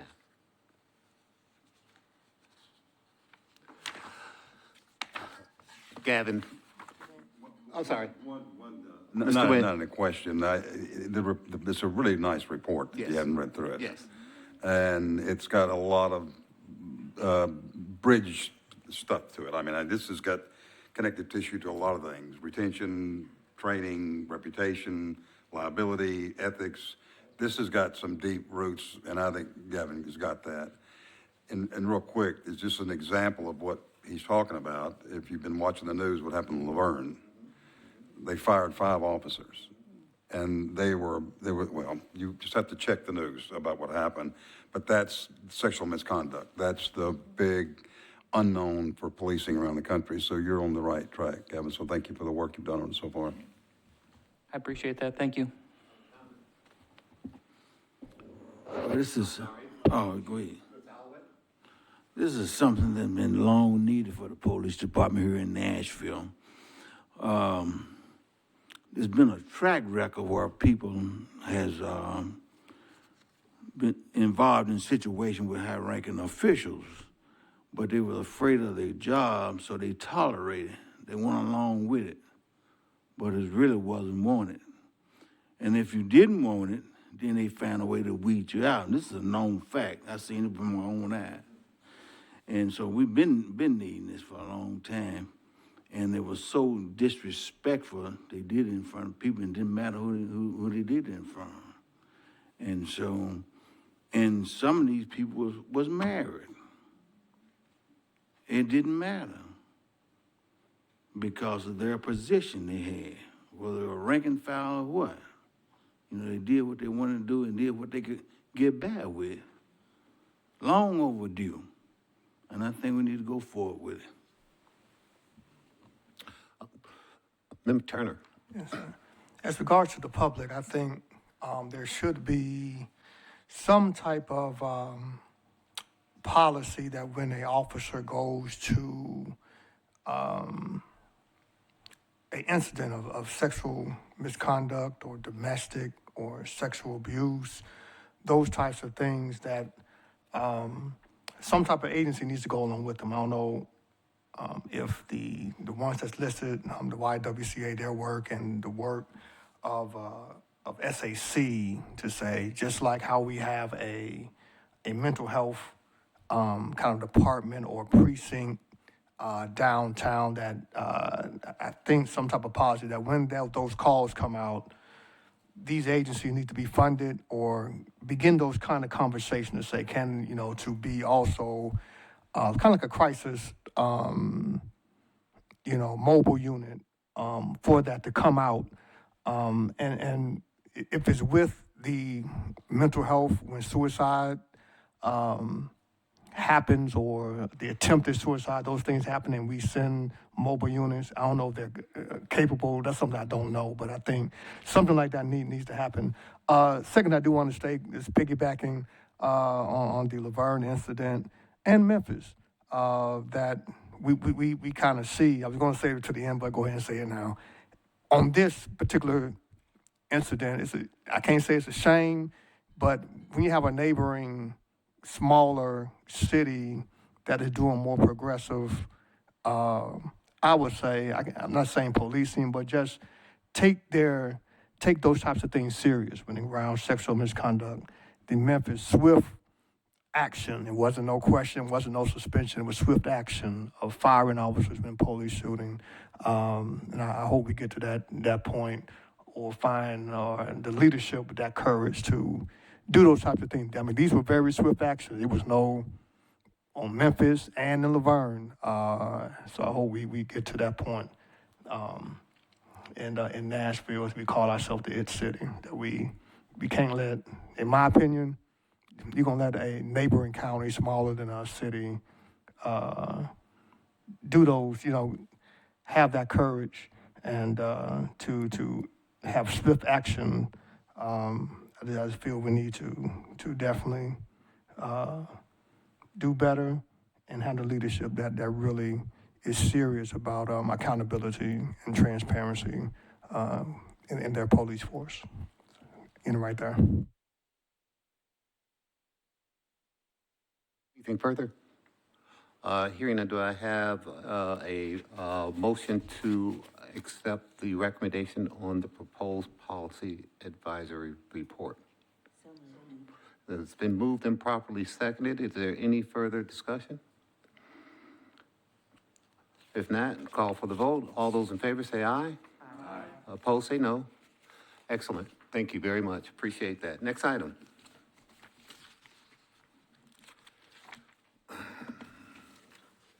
All right, we're going to expedite as best we can these next items. The MNPD response to our request for information, we were concerned about the workload of detectives and how that has impacted the public in terms of their ability to get answers and to get responses to cases that are ongoing. That data has been delivered by Commander Laura to MNCO. It's a lot of numbers, and we've asked, and I'll just ask that Director Pitcher, that we allow our research analysts time enough to kind of crunch those, and then to get back with us kind of with a version that is a lot more pedestrian, if you will. Okay? Does that make sense? That's okay? We're all good with that? Okay. Secondly, I have requested that Commander Laura make a direct request in regards to the license plates readers policy. And I wanted to know if we have yet to receive a response from that. We wanted to be involved in the development of that policy, and we asked a very straightforward question. Sorry, yes. So, sir, so the department has been communicating with Mr. Carl Williamson, who has been diligently trying to get the information from the department. They received, I believe today, received some information, and he's reviewing it, and I guess I'm sure that'll be coming to the board soon. But there is a preliminary, a temporary policy for the pilot program right now that we're going to be using, and we're just trying to figure out what's going to work, what's not. That policy has been sent over to the MNCO, and so they're reviewing it. And if they have any, or the board has any requests on changing any of the policy or adding anything to it, we're more than happy to hear that. All right, so Director Pitcher, you'll get that out to us and give us an opportunity to weigh in on it as well at some point. Yeah, you can just tell you. Okay. Yeah, the only detail I would provide to that is we received the draft policy on Monday night, and on Tuesday, myself and the newest member of our research team, thank goodness it's an N of 2 now, we got to work reviewing the policy, and we're going to get our thoughts together on that. We didn't quite have time to synthesize something for the board, but we will have updates at the next board meeting, I'm sure. And additionally, some research that I'm sure we'll send out to the board that we just received like an hour before the board meeting started is that MNPD has posted their policy online. They've posted like some FAQs about it. They've posted a forum for public comment on their website. And so I would encourage, we'll send that link out to you all, and I would encourage you to amplify that and to send that out as you see it fit. Questions, anybody? Okay. Gavin, I asked that you prepare for me some data about homicide and violent crime rate clearances. And I just want to note that I have received that through 2022. Some of the data to me is somewhat alarming. When we talk about clearance rates, I don't know if that's typical or not. I'm a layperson, so to me it's kind of alarming when you see numbers like that. But I would ask Executive Director that you at some point distribute those numbers to the full board, and that we be prepared to have a further discussion about that. Is that okay? All right, excellent. All right, anything further, any new business? Are there any members of the public who wish to be heard as we close out here? All right, excellent. Oh, we maintain a quorum. I just, again, want to reiterate what Director Pitcher already made clear, just our appreciation for our members who are potentially rolling off. We trust that the process will find two of you returning, and we thank you so much for your service. Just excellent knowing, being a part of this with you. I saw Member Nguyen. No, I wanted to say, no matter what the council decides. It's been an honor to work with all of you. This is really important work. It's necessary work, and it's important. So just to be part of it was a great honor. So thank you all if I don't come back. And if I don't, I'll be a resource for you from here on out. I mean, we'll just count that as a freebie for you, so. Mr. Whitsitt. Same thing, it's been an honor to serve on this board. That 3 years flew by. I've learned so much, and I really appreciate everyone here and the past members as well. And if I'm not in this seat come February, I'll be in that seat, so I'm not going anywhere, so. Okay. All right, and Dr. Hildreth, anything further? I will not be in this seat. We've been talking around that. And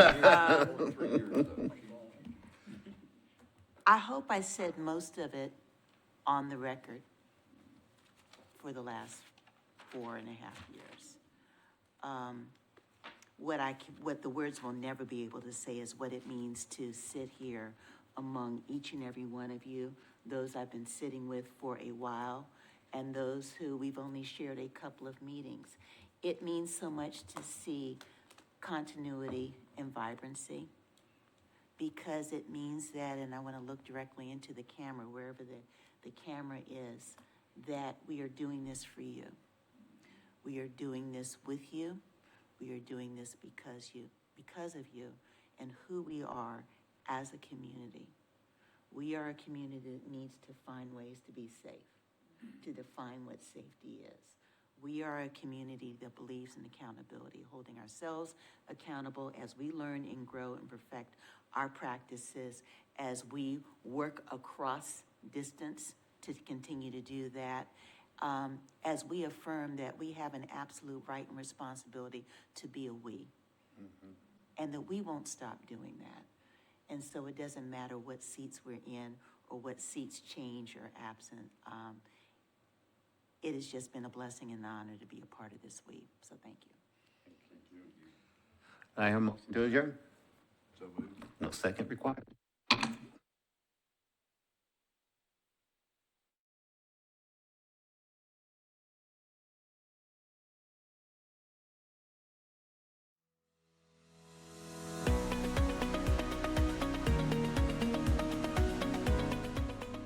This has been a service of the Metro Nashville Network.